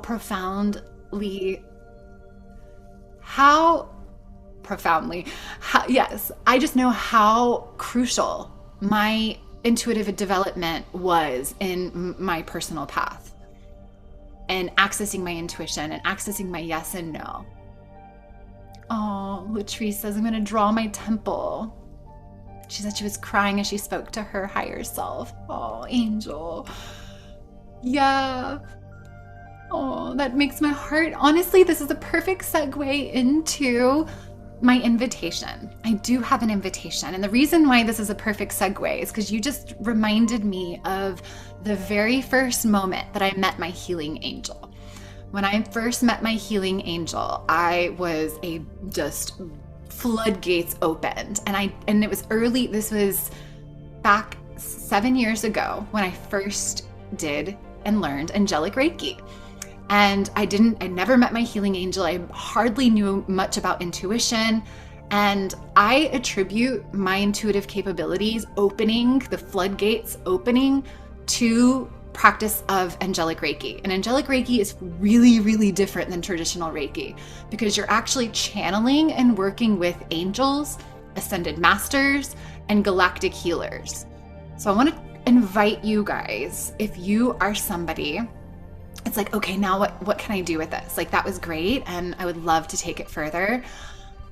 The very first modality I learned was angelic Reiki. Oh. And I learned it thinking I was learning a healing modality, which I was. But beyond that, what it did the most for me is it taught me how to channel energy, and it taught me how to communicate with spirits, with angels and ascended masters, and with God. And it opened up my intuitive psychic skills.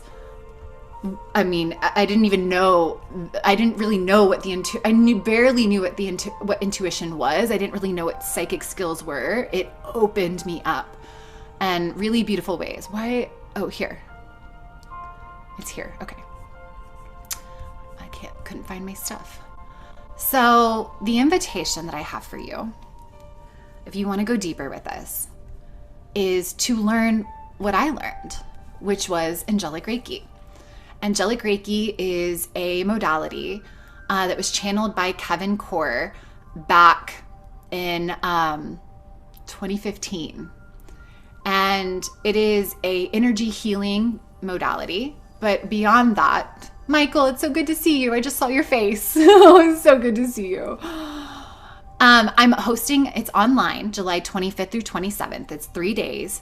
It is a healing retreat, and you also become certified in angelic Reiki. You are learning how to channel and work with divine energy, not only to heal, but to transform and expand consciousness. So it's a weekend practitioner training where you'll become certified in levels 1 and 2. And what you're going to learn to do is to channel divine energy, again, heal, transform, expand. But it opens up your psychic intuitive abilities. You learn how to communicate with spirit guides. You learn how to work with angels, ascended masters, and galactic healers. And that can be, Andromedan, it could be Syrian, it could be dragons. I've had dragons come in. Dragons, then they're like angelic dragons, and they're like, yep, I'm here to work on that person. I'm like, cool, let's do it. So I all of a sudden started to work with fairies and to work with like all of these amazing beings, and I'm like, there is a whole playground of interdimensional beings that are truly love light beings that want to help and support. And I learned that through angelic Reiki. I didn't know what channeling was. I didn't know what Reiki was. I had no idea what any of this was, but somebody was offering a training here in Houston, and Spirit told me, yes, do that. I signed up, I showed up, and I had no idea what I was getting myself into. And when I first met my healing angel, the very first time that they guided me through that meditation, I couldn't see anything. I could hardly feel energy at that time. And it was the first time I felt energy, and all it felt like was love, pure love, just pouring through this being into me. And I felt so held and so safe. And it was overwhelming. It was so beautiful. And I was just sobbing like a baby and really not knowing at all why. And it was just so beautiful. And so what is Reiki? Reiki is an art, the art of Reiki. It is an art. It originated in Japan and has been utilized for thousands of years. And Reiki comes from Rei, which means God's wisdom or higher power, and Chi or Ki, which is life force energy. So it's spiritually guided life force energy. And it has been effective in helping virtually every known illness, multidimensional, physical, mental, emotional level. So it is an energy healing modality, but it's so much more than that. It is so much more than that. And there are up to 30 different types of Reiki being taught today. And they all operate on the same premise, but a little bit different. Angelic Reiki is definitely different. I have taught people that have been taught in multiple types of Reiki, and every single one of them says that I've heard it's more powerful, it's easier, it's more fun. Honestly, it's just a lot more fun, because with traditional UC Japanese Reiki, you're just channeling life force energy. But when you work with angelic Reiki, you're working with angels. I teach you to work with ascended masters, and you're going to practice all of this. We come together, you become attuned to the energy. You work with the energy, and you share the energy. I love it. Christoph says it's a no-nonsense technique. I love that. Michael, who is just here, he went through the training. Christoph's gone through the training. Amy here has gone through the training. It really is beautiful. It's Jessica. I didn't even see you here, darling. I will do it in the future. I don't know when though, but of course I usually do at least 2 or 3 of these trainings a year. So I'll definitely do another one. I just don't know when. It might not be till December. It might be next year. We'll see. But yes, definitely I'll be doing more. And so it's just, here, let me drop into the chat where is it at? Let me drop the link in here so you can have the link. I don't know what y'all are seeing right now, but you might be seeing my whole thing. I'm going to drop the link in here so you can learn. If you click on the link, you're going to find, it's going to have all the details that you need to know. It's going to talk about what angelic Reiki is. There's a video. It'll talk about where the energy comes from, what you're going to learn. It has a schedule for you as well. So you can all the information for it is on that link there. And you guys are going to get 2 free bonus recorded masterclasses. So I've done 2 trainings in the past. The Mechanics of a Quantum Leap, where I go really deep into quantum mechanics, quantum physics. And then I did another Lightworker training, which is it's all of it's quantum. Quantum is, we can't not work quantumly. And quantumly to me works outside of time and space. So I also did a Lightworker training, Lightworker Quantum Energy Work 1-on-1. So it's about 6 additional hours of training around energy work and quantum physics to support you to understand how this works. Because I do think it's important that we understand how it works. And, oh, how weird. Well, for a limited time, as in through this Sunday, which you can't see it there, but through Sunday, July 13th, you can get $77 off. So it's regularly $444. It's a 3-day training, 2.5 days. We meet for, I think, 3.5 hours the first day on Friday, and then we meet for like 7-8 hours on Saturday and Sunday. So it is a full weekend experience where you're going to learn and you're going to practice. You're going to have at least 4 to 5 practice sessions where you're going to practice on somebody in the group. You're going to go into a breakout room, practice the angelic Reiki technique, connecting with your angels, channeling your angel energy, channeling the ascended master energy, or channeling a galactic healer. You'll do all three. So you can feel the difference in the energy and what it feels like. All of them offer different things for you. They have different, like specialists, right? And like Archangel Michael is a specialist in one thing, whereas a galactic healer is a specialist in something else. So you can use the code ANGEL at checkout and it'll give you the 77 off. So it'll only be $367. And there is a 2-month payment plan available. Yes, Claudia, the certification is worldwide. They have angelic Reiki master teachers all across the world. You can actually go to their website and see the different registered teachers. I'm not registered on the website, but it is a worldwide certification. And you'll receive it at the end of the training. So here, I'll share the web page too. So this is without a doubt one of my absolutely favorite things to offer. And the reason I say that is because this was a modality I was guided to. I didn't know what Reiki was. I surely did not know what angelic Reiki was. I didn't know what I was getting myself into. And then I show up and all of a sudden I'm working with angels and ascended masters and really beautiful beings. And it changed my life because it opened up my psychic intuitive channels. It opened up my ability to communicate with my own higher self. And it also offered me a energy healing modality that I could use. And I use it. I channel energy every single day. And I learned how to channel energy in this training, in this angelic Reiki training.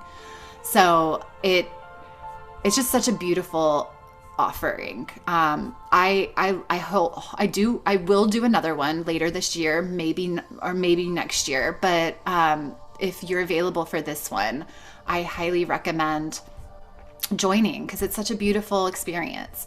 So this is quite literally the definition of being a light worker, right? Becoming a channel or a conduit for source creator's pure light love to flow through your being in service to all. What I love about angelic Reiki is giving is receiving. So as you become a channel for this energy, you allow it to flow through your body and you're giving it to somebody else, you also receive it. You receive the same divine energy through your body. So you become, we talked about love as the great unifying force. You receive that same energy flowing through you. So again, about a 2.5-day training, and you'll have at least 4 to 5 different practice sessions. So it is a healing retreat because you're in meditation or practicing or channeling energy the entire time. There's a little video I recorded. It's for you if you're a beginner and you have no experience is required. But it's also for you if you are experienced. If you're an experienced holistic healer or coach, I have worked with and trained people that are trained, and Christoph here has got, I don't even know. Christoph, how many different trainings of different modalities do you have? I mean, he's probably got at least 5 or 6 different modalities that he's been trained in himself.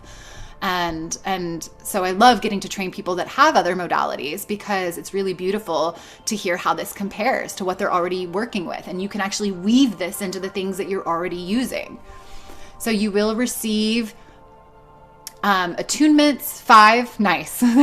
You will receive attunements to angelic Reiki 1st and 2nd degree. You will then receive a final attunement to the angelic kingdom of light at 11th dimension with Archangel Metatron. Again, you'll learn, these are the techniques you'll learn. Angelic healing energy, you'll learn third eye healing, you'll learn healing with the ascended masters.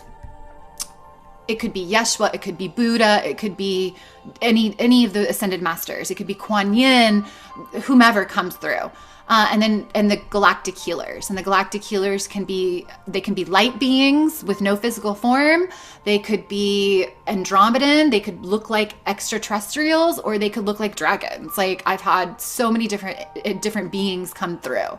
But I teach you how to make sure that they're only pure beings of 100% pure love and light.